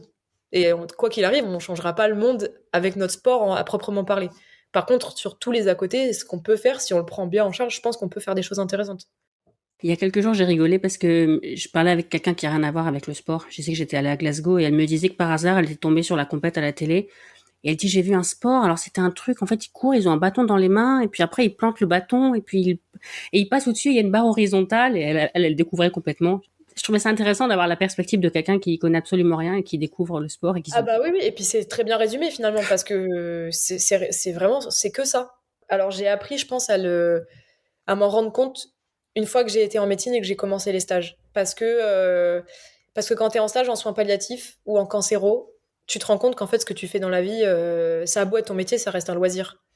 Et que au pire, tu n'y arrives pas, qu'est-ce qui se passe? Tu vas rentrer chez toi, t'as pas réussi, il y a tes parents ou ton copain qui vont te dire c'est pas grave, et le lendemain, tu auras une chance de faire autrement. Alors que toute la journée, tu vois des gens qui n'ont pas une chance de faire autrement. Ils ont ce qu'ils ont, ils vont, alors quand tu es en soins palliatifs, pas s'en sortir, ça c'est une certitude. Tu gères des familles qui ont des proches qui sont en train de décéder, tu gères des décès en eux-mêmes, en fait, c'est des choses hyper importantes et donc tu passes en maternité, puis tu te rends compte de l'extrême positif qu'il peut y avoir aussi dans le côté santé, de quand tu as des gens qui sont en rémission, quand tu as des accouchements qui se passent bien, quand tu vois des familles qui accueillent un nouveau bébé. Enfin, et là, tu te dis, ouais, en fait, ce que je fais à côté, mon à côté à moi, il est dérisoire. Donc, il est hyper important pour moi, ça, c'est une certitude. Et là, tout de suite, c'est ma vie. Mais il peut m'arriver des choses terribles et il m'arrivera des choses formidables qui n'auront rien à voir avec le sport. Donc pour l'instant, c'est ma vie et je le fais à fond. Et c'est ce qu'il y a de plus important pour moi, mais en ayant quand même un pas de recul de te dire, quand ça va pas, ça reste un jeu en fait. Ça reste un jeu, ça reste une passion. Et il y a des vraies choses graves dans la vie. Et ça en fait pas partie. De Ouais. faire zéro au monde, c'est grave pour moi là tout de suite, mais c'est pas grave en soi. C'est pas grave. Quand Sébastien t'a dit qu'il arrêtait, la décision de partir à Bordeaux t'entraîner avec Daniel de Séville, c'était une évidence ou t'as hésité pendant quelque temps? Alors, quand il m'a dit qu'il arrêtait, c'était une évidence, tout simplement parce que on en avait discuté déjà en mars. Donc, ça fait un an que, en fait, en mars 2023, après la saison hivernale, j'ai commencé à me dire, en fait, qu'est-ce qui se passe après les Jeux? Parce que au niveau des sponsors, on sait pas ce qui se passe après les Jeux. Au niveau des aides en France, du gouvernement, de la Fédé, de tout ça, qu'est-ce qui se passe une fois que les Jeux sont plus à la maison? Parce que les Jeux, on les aura tout le temps, mais ils seront plus à domicile. Donc peut-être que tout l'élan que moi j'ai connu dans ma carrière n'existera plus parce qu'en fait, il a peut-être jamais existé quand les Jeux n'étaient pas à la maison. Et après, je me suis dit, et en même temps, Seb, il s'est engagé pour Paris, mais est-ce qu'il s'est engagé pour la suite? J'avais toujours pris ça pour acquis et j'ai commencé à me poser la question de me dire, mais qu'est-ce qui se passe après? Et donc, on en a discuté, je lui ai posé la question, et en fait, il m'a dit, c'est vrai que maintenant qu'on en parle, je pense qu'après les Jeux, je vais arrêter. Parce que c'est trop d'investissement, parce que c'est pas assez de reconnaissance, enfin pour lui en tout cas, c'était pas assez, que ça lui coûte cher en investissement personnel, en famille, en tout ça, et en travail, parce qu'il avait arrêté de travailler à côté pour m'entraîner à 100%. Donc à partir de là, on savait qu'après les Jeux, j'allais déménager pour m'entraîner ailleurs. Et j'avais cette problématique de me dire, tu peux pas partir au milieu d'une Olympiade, parce que si tu pars en 2026, j'aurais déjà choisi mon internat. Et mon internat, je vais devoir choisir une ville avec l'aspect. Donc il va falloir que tu me dises suffisamment en avance pour que l'internat que je choisisse soit un endroit où je vais pouvoir m'entraîner pendant tout l'internat au moins. Et donc il a bien pris en compte que il pouvait pas me dire au dernier moment, au fait j'arrête, voilà. Et donc on a calculé, est-ce qu'il valait mieux Clermont, est-ce qu'il valait mieux Paris, est-ce qu'il valait mieux Bordeaux, quels étaient à chaque fois les avantages, les inconvénients, sportivement qu'est-ce qui allait me plaire, au niveau des études qu'est-ce qui était pas mal. Paris, pour les études, par exemple, c'était hyper compliqué parce que il y a trop de CHU, que si t'es proche de là où tu t'entraînes, tu vas être à 1h30 de là où tu travailles et ça va pas être possible. Donc, même si sportivement, il y avait certaines options qui étaient sympas à Paris, c'était au niveau étudiant et professionnel après, ça allait être trop compliqué. Et donc, on avait fini tous les deux par conclure que Bordeaux, c'était le meilleur choix sportif, que sur ce que proposait Damiel, c'était ce qui allait être le mieux pour moi, que sur les caps que j'avais envie de franchir physiquement, c'était clairement à Bordeaux qu'il fallait que j'aille. Et la vie à Bordeaux me dérangeait pas. Je me serais jamais vue vivre à Clermont, par exemple. Je pense que j'aurais pété les plombs quand t'as fait 25 ans à Nice. C'est hyper compliqué de se dire là, je vais arriver à Clermont, je vais avoir rien à faire, j'ai aucun proche là-bas. T'es loin de tout, c'est tout en voiture et t'es à 6 heures de voiture de chez tes parents, t'es à 4 heures de voiture de chez tes grands-parents. Enfin, c'est quand même. Si t'as besoin à un moment donné de te ressourcer, tu peux pas. Et je savais que dans un projet comme ça, il y a toujours un moment où t'as besoin de te ressourcer. Donc c'était en gros Paris ou Bordeaux et Bordeaux je m'y voyais quand même bien. Alors je suis arrivée évidemment il pleuvait des cordes mais là il fait grand bleu donc j'ai quand même des jours de beau temps et il y avait évidemment la finalité c'était que c'était aussi là où Gabriel était et que ça faisait déjà un bon moment qu'on était ensemble et on se posait la question de à partir de quand la distance allait commencer à être un peu trop pesante mais on savait aussi on s'était dit d'entrée de jeu on commençait avec la distance parce que bon après tu choisis pas forcément avec qui tu commences mais que c'était nos projets sportifs qui étaient prioritaires et qu'on ferait jamais un choix sentimental si c'était pas le bon choix sportif. Et c'est ça qui a été délicat pour moi au début quand j'ai changé, c'était de me dire tout le monde va croire que je change parce que Gabi habite là-bas. Et puis même par rapport à Damiel, moi c'était important qu'il comprenne que je venais parce que sportivement parlant, je voulais bosser avec lui et que je voulais intégrer le groupe et que c'était pas parce que Gabi habitait là. Et alors évidemment, maintenant que je suis ici, qu'en plus ça se passe très bien avec Damiel et que sportivement c'est un super choix, je vais pas cracher sur le fait qu'on habite ensemble et que c'est forcément plus facile dans notre relation et même dans la façon d'aborder les choses. Là, j'aurais été toute seule, je pense que psychologiquement ça aurait été dur.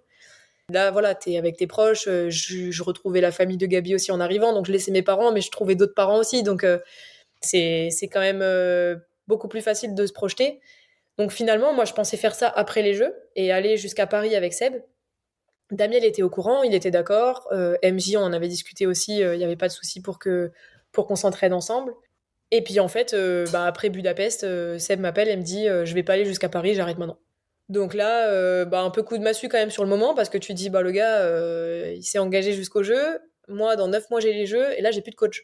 Donc t'as beau avoir une option que de toute façon, t'allais choisir après Paris, qui est actée, entre guillemets, t'as plus qu'à déménager et trouver un logement. Bon, c'était pas si simple que ça, mais t'as plus qu'à faire ça. Le sportif, c'est pas dans la précipitation, c'est réfléchi, tu sais que tu vas aller là-bas et il t'accepte. Parce que du coup, il y avait aussi, est-ce qu'il était OK de me prendre un an plus tôt? Sachant qu'une année olympique, c'est pas pareil pour le coach non plus, donc c'était délicat. Mais il y a quand même le côté de est-ce que tout révolutionner à 9 mois des Jeux, c'est le bon plan? Est-ce que tu vas t'adapter suffisamment vite? Est-ce que physiquement tu vas encaisser? Est-ce que c'est un bon choix?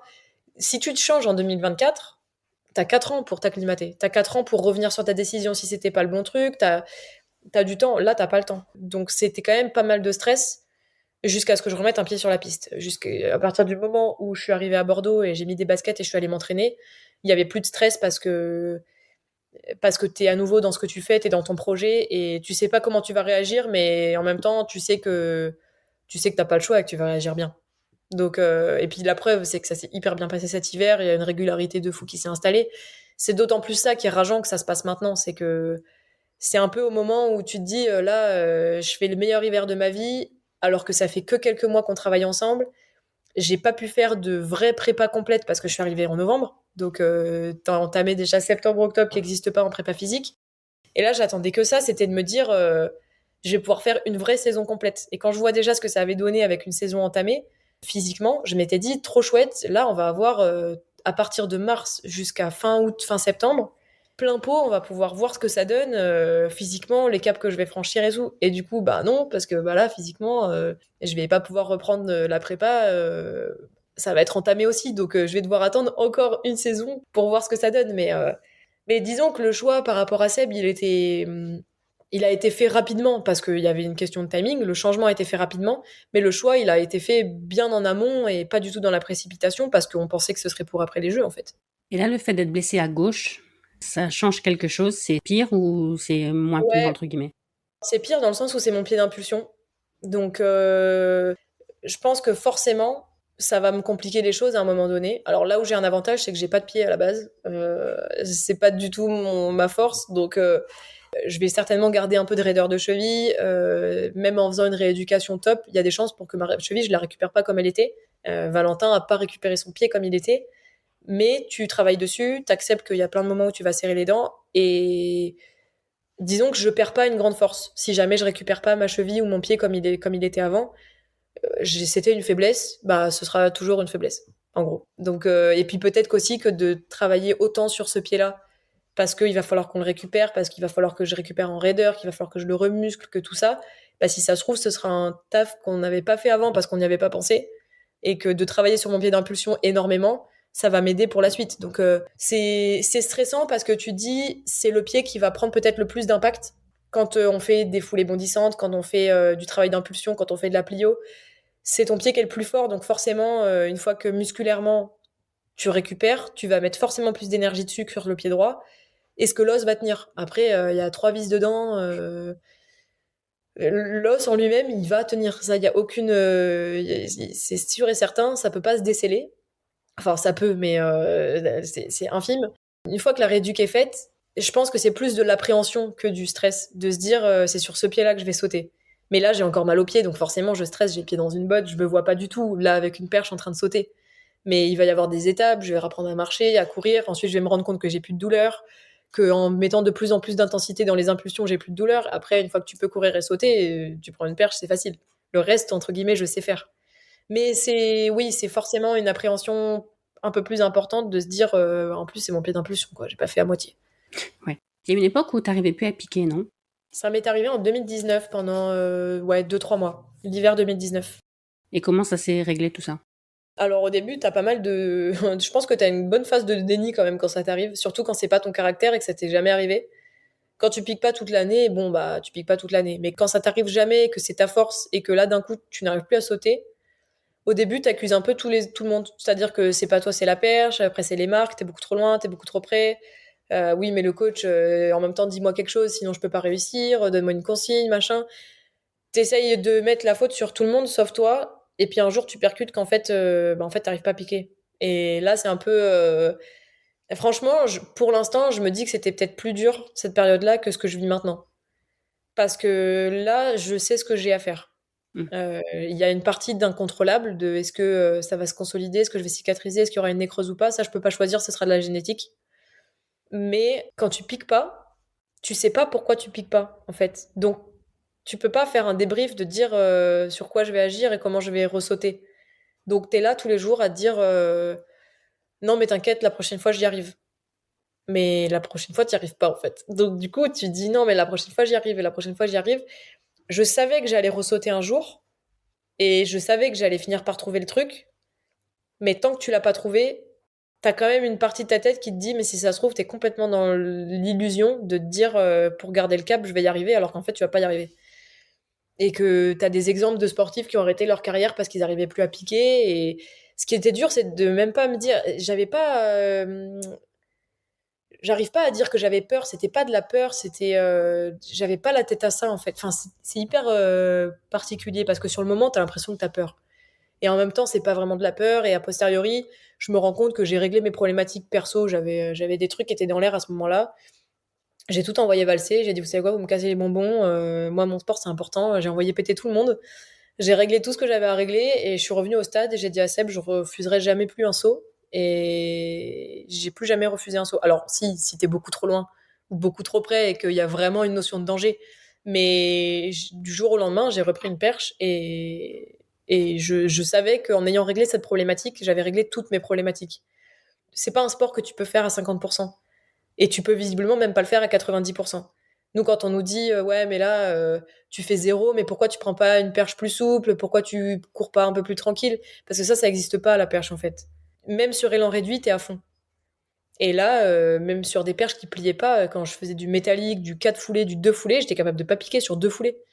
Parce que je pense, à ce moment-là, j'avais la tête complètement ailleurs, dans visiblement plus important pour moi que la perche à ce moment-là, mais que j'avais pas encore identifié, en fait, qui était au début un peu inconscient ou du moins planqué, parce que j'avais pas envie de gérer le problème, ou parce que j'avais pas envie d'en parler, ou parce que tout ça.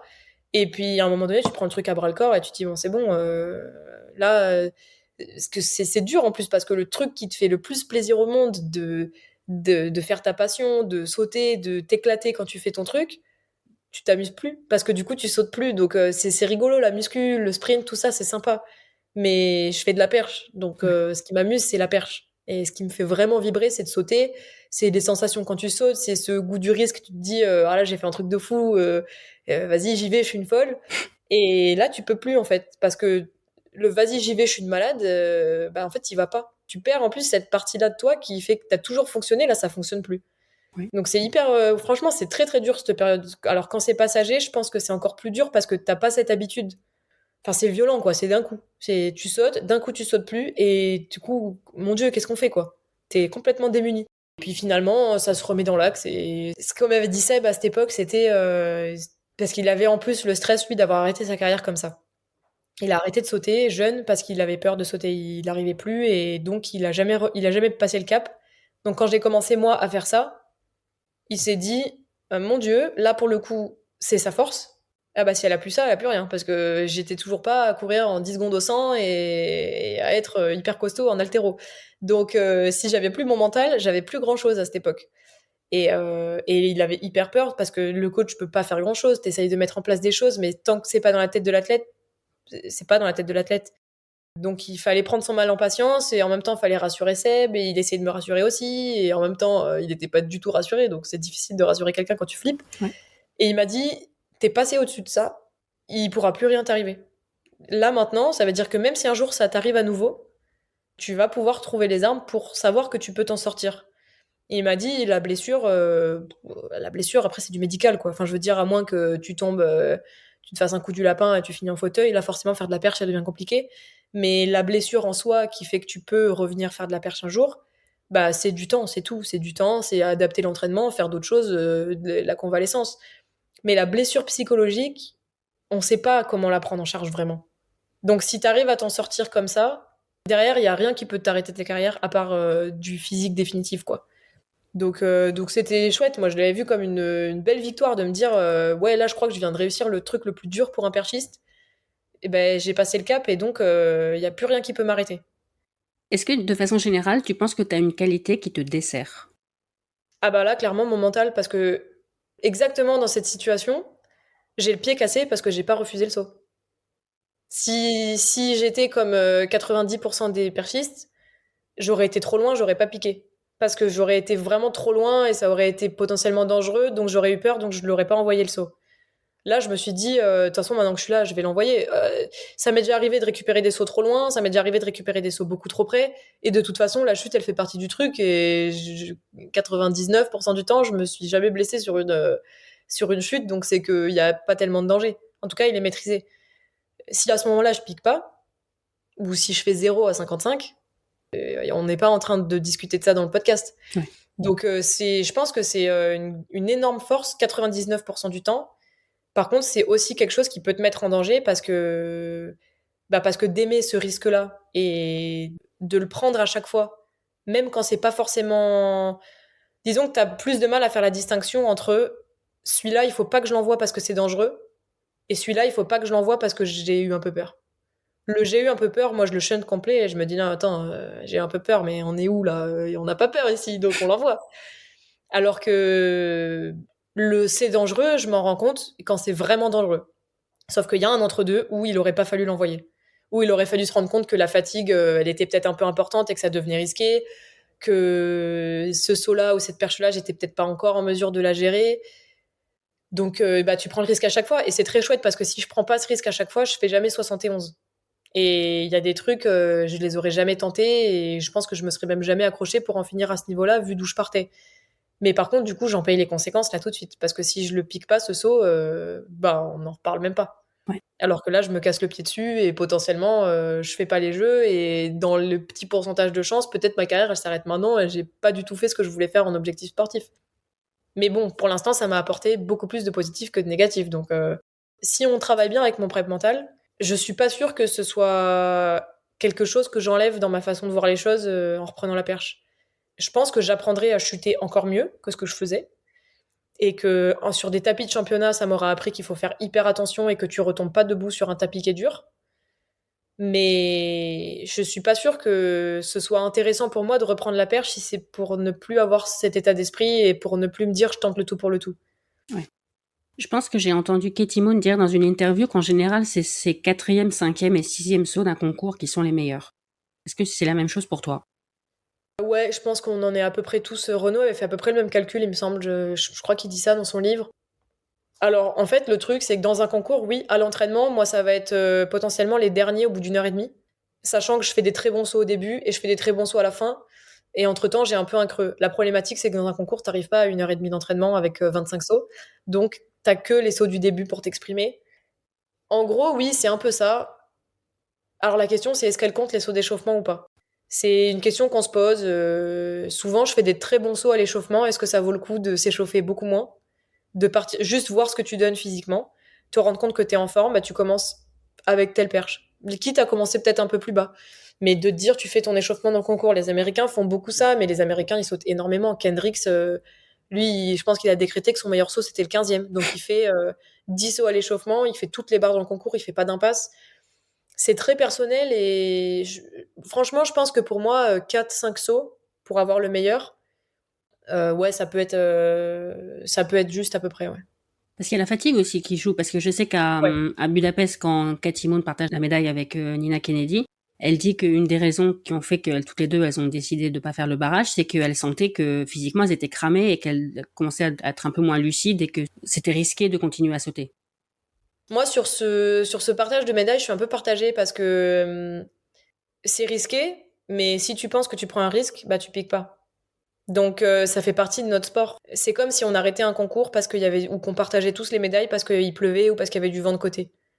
Pour moi, c'est ce côté on est fatigué et ça devient dangereux si on continue à sauter. Ça, c'est ton choix et si tu te sens fatigué ou que tu penses que c'est dangereux, t'as le droit de pas piquer, t'as le droit d'arrêter ton concours et t'as le droit d'accepter que t'es deuxième. Ce que je pense sur cette. Alors peut-être que je me trompe et c'est possible qu'elles aient juste voulu partager la médaille et que maintenant qu'on sait avec Tambéry et Barchim que c'est possible, bah peut-être que ça se présentera un peu plus que d'habitude parce qu'on sait que c'est possible et qu'à partir du moment où t'es copain avec le deuxième, pourquoi pas gagner à deux. Je pense que Kennedy, elle se rendait pas compte de ce qu'elle pouvait faire ce jour-là. Je pense que si elle continue à sauter, elle fait 5 mètres. Mais elle en est pas convaincue. Donc comme elle se dit que peut-être elle va faire deuxième, autant qu'elle gagne. Parce que pour elle, c'était le premier titre mondial. Katie Moon avait déjà Ouais. gagné. Et je pense que justement, Moon savait que, par contre, si elle continue à sauter, elle allait certainement être deuxième. Donc il valait mieux qu'elle convainque tout le monde qu'il fallait qu'on arrête. Moi, je le vois plus comme ça. Et quand j'en ai discuté un peu après avec Nina, quand elle fait 91 à Zurich, elle est choquée. Elle est choquée comme MJ quand elle fait 4,50. T'as envie de lui dire, mais Nina, enfin, et c'est ce qu'on lui a tout dit en plus à table. On lui a dit, mais est-ce que tu te rends compte de comment tu sautes, de la régularité, du peps que t'as et de la marge que t'avais sur tous tes sauts, toute la saison, à ce niveau de performance? T'as fait 90 la semaine dernière, évidemment que tu fais 91. Il y a même pas à être étonné. Enfin, que tu sois hyper content et que ce soit un truc de dingue, c'est une chose. Mais être étonné, elle y croyait pas avant de l'avoir passé. Et je pense que c'est ce qui fait qu'elle a partagé la médaille une semaine avant. Parce que du coup, elle y croyait pas forcément à faire 95 ou à faire 5 mètres. Alors que physiquement et dans ce qu'elle proposait, moi, je pense qu'elle pouvait. C'est compliqué parce que certes, il y a la fatigue, il faut la prendre en compte, ça peut être dangereux. J'avoue que moi, j'aurais pas arrêté un concours si j'étais pas sûre et certaine que j'allais pas le gagner. Sur un championnat de France, par exemple, si on est ex aequo ou si je suis encore deuxième, à moins qu'il y ait blessure, où là, du coup, tu prends pas de risque et c'est autrement. Sur de la fatigue, jamais de la vie, j'arrête le concours. En 2022, je suis allée aux France à Caen, j'avais le Covid. J'avais fait une semaine déglinguée. Enfin, j'ai jamais été enfin, jusqu'à l'époque, j'avais jamais été malade comme ça. Je suis quand même allée aux France. Par contre, j'y allais pour gagner. J'avais dit d'entrée de jeu, si je pense que je suis trop cuite et que je peux pas gagner, j'y vais pas. Parce qu'il y avait les mondes et parce que si je suis trop cuite pour gagner. Enfin, en gros, si je me plante, c'est que, en termes d'énergie et de physique, c'est que c'est pas une bonne idée que je vais me blesser, en gros. Et le truc, c'est qu'une fois arrivé là-bas, j'ai regretté mon choix parce que j'étais persuadée que je pouvais gagner et en même temps, au bout de 2 sauts à l'échauffement, j'étais lactique. Je suis restée lactique jusqu'à fin novembre quand même. Donc de juin à fin novembre, j'étais lactique à chaque fois que je faisais plus de 30 mètres de course. Essoufflée quand je montais les escaliers et tout. Donc le concours, c'était un calvaire. Et à Eugene, c'est pareil, c'était un calvaire.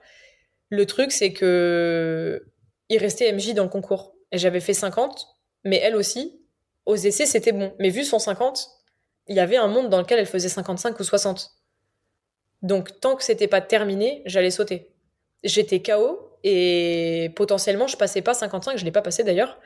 Ou c'était peut-être 60 qu'on attendait, je sais plus, mais tant qu'elle, elle avait pas terminé et que c'était pas sûr que j'étais première, j'arrêtais pas. Et pourtant, il y avait les mondes 3 semaines après et je prenais un risque avec le Covid et enfin voilà, j'étais pas du tout dans ma meilleure forme. J'aurais pu rentrer me reposer ou partir du principe qu'elle allait peut-être pas passer, mais j'en étais pas convaincue qu'elle allait pas passer. Ce que je savais, c'était que si elle passait, moi j'allais passer. Parce que j'étais au pied du mur et que j'avais pas le choix. Mais je prenais pas le risque d'être deuxième. Et je pense que si là, elle partage la médaille, c'est parce que, bon, certes, il y a de la fatigue, je pense que ça a arrangé tout le monde. Mais qu'il y en a une qui croit pas forcément qu'elle peut gagner. Et l'autre qui est persuadée qu'elle peut perdre. Donc elles sont un commun accord et au final, tout le monde est gagnant. Oui, je sais pas trop quoi penser du fait d'être deux vainqueurs. J'avoue que j'adore l'image de Tamberi et Barshim à Tokyo. Parce qu'en plus, ils sont potes, ils reviennent de blessures tous les deux et on sait ce que ça représente pour eux de gagner l'or olympique. Moi, ça m'a fait quelque chose aussi pour Tokyo. Mais parce que je pense que c'était la première fois et qu'il y a eu toutes les émotions qui ont suivi, que c'était inédit et on s'est dit, voilà, il y avait ce retour de blessure, il y avait le fait qu'ils étaient copains, que tous les deux, ils y croyaient pas. Et ils se sont demandé sur un coup de folie, est-ce que c'est possible? Ce qui me gêne, et je pense que ça peut gêner de plus en plus, c'est que maintenant on sait que c'est possible et que j'ai peur que ce soit de plus en plus dans les calculs. Bon, bah, on est copains, pour l'instant on a gagné tous les deux, vas-y, on se la partage. Moi, je vois pas la victoire comme ça et si au bout du barrage c'est ex aequo, bah, franchement, t'es ex aequo au bout du barrage, tu peux mettre en place un barrage. Je pense que c'est ce qui devrait être fait, c'est que tu mettes en place un barrage où t'as ou une tentative de plus à la barre en question, ou alors une montée, une descente. Si ça passe pas, ça passe pas. Et t'es ex aequo. Mais que ce soit pas un choix des athlètes de dire est-ce qu'on continue ou est-ce qu'on continue pas. Parce que sinon, à ce rythme-là, on se pointe au monde, on fait tous 4,30 et ensuite on refuse tous les sauts d'après. Ouais. Et on fait quoi? On est 12 à être champion du monde. Il y aurait un problème. Et il y aurait des barrages. Ça veut dire que si t'en acceptes 2, tu peux en accepter 3. Ouais. Ça veut dire qu'il y aurait plus d'argent, il y aurait plus de bronze et on serait à chaque fois 3 à gagner le championnat en question. Il y a trop de dérives, en fait, je pense, entre guillemets, quand c'est le coup du hasard et qu'à la fin du barrage, tout le monde est cuit et qu'ils savent plus quoi faire pour départager les deux. Bah là, je comprends, ils disent, mais on peut pas être deux tous les deux. Et le jury, il lui dit, bah si. Bon, bah là, c'est un coup de folie, c'est une chose. Mais il y a eu un barrage, il y a eu toute la fatigue, il y a eu le truc de l'instant où tous les deux, ils pètent un plomb. L'après, je pense que ça s'est passé à la perche et je pense qu'il faut faire attention. Parce que sinon, on départage plus les coureurs à photo finish. On fait au centième ou au millième et on met 2 gagnants. Je pense que c'est une règle qu'il faut peut-être réadapter de c'est possible d'être ex aequo et d'avoir 2 champions. Par contre, avant, il y a eu un barrage où il y a eu suffisamment d'échecs et de tentatives de les départager infructueuses pour que à la fin ils soient tous les deux champions. Mais de le dire d'entrée de jeu à la fin du concours, bon, tu sais quoi, on monte même pas la barre d'après, on est cuit, on gagne tous les deux. Je pense que c'est un peu trop facile et ça enlève un truc, ça enlève une partie du concours et de la compétition. Il y a un meilleur normalement. Et ce jour-là qui a battu les autres. Et je trouve ça dommage de l'intégrer dans les calculs que tu peux être deux. Et que tu as le choix en fait. Normalement, tu gagnes ou tu perds, t'as pas le choix. Moi, j'ai pas le choix quand je perds. Et puis c'est surtout que sinon, nous, on se pointe aux France. On sait que c'est top 30 si tu gagnes les France pour les jeux. Bah, moi, je m'entraîne avec MJ. On calcule notre coup. Ninon, c'est une copine. On calcule notre coup. Puis on choisit une barre. On sait qu'on sera que toutes les trois à la passer. Et après, on dit non, mais on arrête le concours, on a gagné toutes les trois. Qu'est-ce qu'ils font, la Fédé? Ils peuvent pas mettre un top 30 pour tout le monde. Enfin, si t'as le droit de le faire en championnat du monde et en Jeux Olympiques, t'as le droit de le faire en France. Donc ça remet en question pas mal de choses et du coup tu pourrais te dire la dérive elle est hyper importante. Comme moi si ça se trouve je sais que je suis top 24, bah je me pointe aux France et pour être sûr que Ninon elle fasse les jeux, bah je touche 3 fois le tapis. Bah Ninon elle devient championne de France, elle rentre dans le top 30 et du coup elle peut faire les jeux aussi. C'est des trucs comme ça, si je le fais, je pense que la Fédé est capable de pas me sélectionner. Parce que c'est très fair play, ça c'est sûr, mais c'est pas dans les règles et c'est pas comme ça qu'on fait de la perche. En tout cas, c'est pas comme ça qu'on choisit le champion de France. Et je pense que ça devrait être un peu comme ça sur des grosses compétitions, c'est que faut faire gaffe à la dérive, quoi. Il y a une question que je pose à tout le monde. Ce que j'aime le plus dans l'athlé, c'est que c'est un sport universel. Qu'est-ce que toi t'aimes le plus dans l'athlé? Je pense que ce que j'aime le plus, c'est que c'est un sport, mais en fait, c'est tous les sports. Enfin, quand on est en rassemblement, quand on est entre Français en meeting, tu partages avec des perchistes, tu partages un truc que tu connais. Nous, on a un peu à chaque fois nos villages olympiques. Je veux dire, le village olympique, c'est tous les sports. Tu peux manger avec un handballeur et discuter de ah ouais, mais du coup, votre prépa physique, ça se passe comment? Et là, tu fais quoi? Et c'est quoi les spécificités de ton truc? Nous, avec Gab, on mange à la maison et pendant le repas, on se dit ah ouais, mais du coup, là, si tu fais plus d'aérobie, tu perds en sprint. Et moi, j'en ai aucune idée de ces trucs-là parce que j'ai des bases physiologiques de la médecine, mais après, le spécifique que je connais, c'est pour la perche. Et c'est comme si lui faisait de la natation et que moi, je faisais de l'équitation. Il fait du 800 mètres et je fais de la perche, c'est drastiquement différent. Le seul truc qu'on a en commun, c'est qu'on s'entraîne sur du tartan. Et je trouve que ça, c'est hyper intéressant parce qu'on a énormément de choses à échanger, à partager. On se rend compte qu'il y a beaucoup de ressemblances dans les disciplines hyper différentes et qu'en même temps, il y a beaucoup de différences qui font qu'on peut tous apprendre les uns des autres, que peut-être les demi-fondeurs ou les lanceurs ont beaucoup techniquement à apprendre des disciplines comme le saut en hauteur, le saut en longueur, la perche, que dans les lancers, on retrouve un truc qui est quand même très similaire à certains concours de saut, que dans les courses, les demi-fondeurs, ils ont besoin d'être sprinteurs. Enfin, il y a vraiment beaucoup de choses. Je pense qu'on a l'avantage de pouvoir se servir de toutes les disciplines et de tous les différents coachs, mais il faut vouloir s'en servir. Il faut essayer de pas rester que dans sa discipline et se dire les perchistes, c'est notre truc, on est trop fort et voilà. Il faut se dire qu'on peut, on a cette chance en fait de pas être dans un vase clos avec nos trucs à se monter le bourrichon sur notre discipline. On peut s'ouvrir dans le même sport plein d'autres choses et apprendre de plein de trucs et se servir un peu piocher dans chaque discipline comment être meilleur et comment progresser quoi. Il me reste 2 questions. La première, je voudrais avoir des nouvelles de Martine. Ah, Gab, tu peux m'appeler Martine? Bah, prends la tienne si tu veux, elle est dans le dressing. Martine, ça va. Martine, elle a eu un petit coup de chaud quand même, elle a flippé à l'hôpital. Ça fait 2 ans qu'on l'emmène à tous les championnats. C'est parti d'un délire avec notre manager et les parents de Gab qui ont acheté des poules de Janzé. Et c'est bon, il y a Martine, elle va mieux. Et en fait, on s'est dit, avec le manager, ok, on va avoir une mascotte poule tous les deux.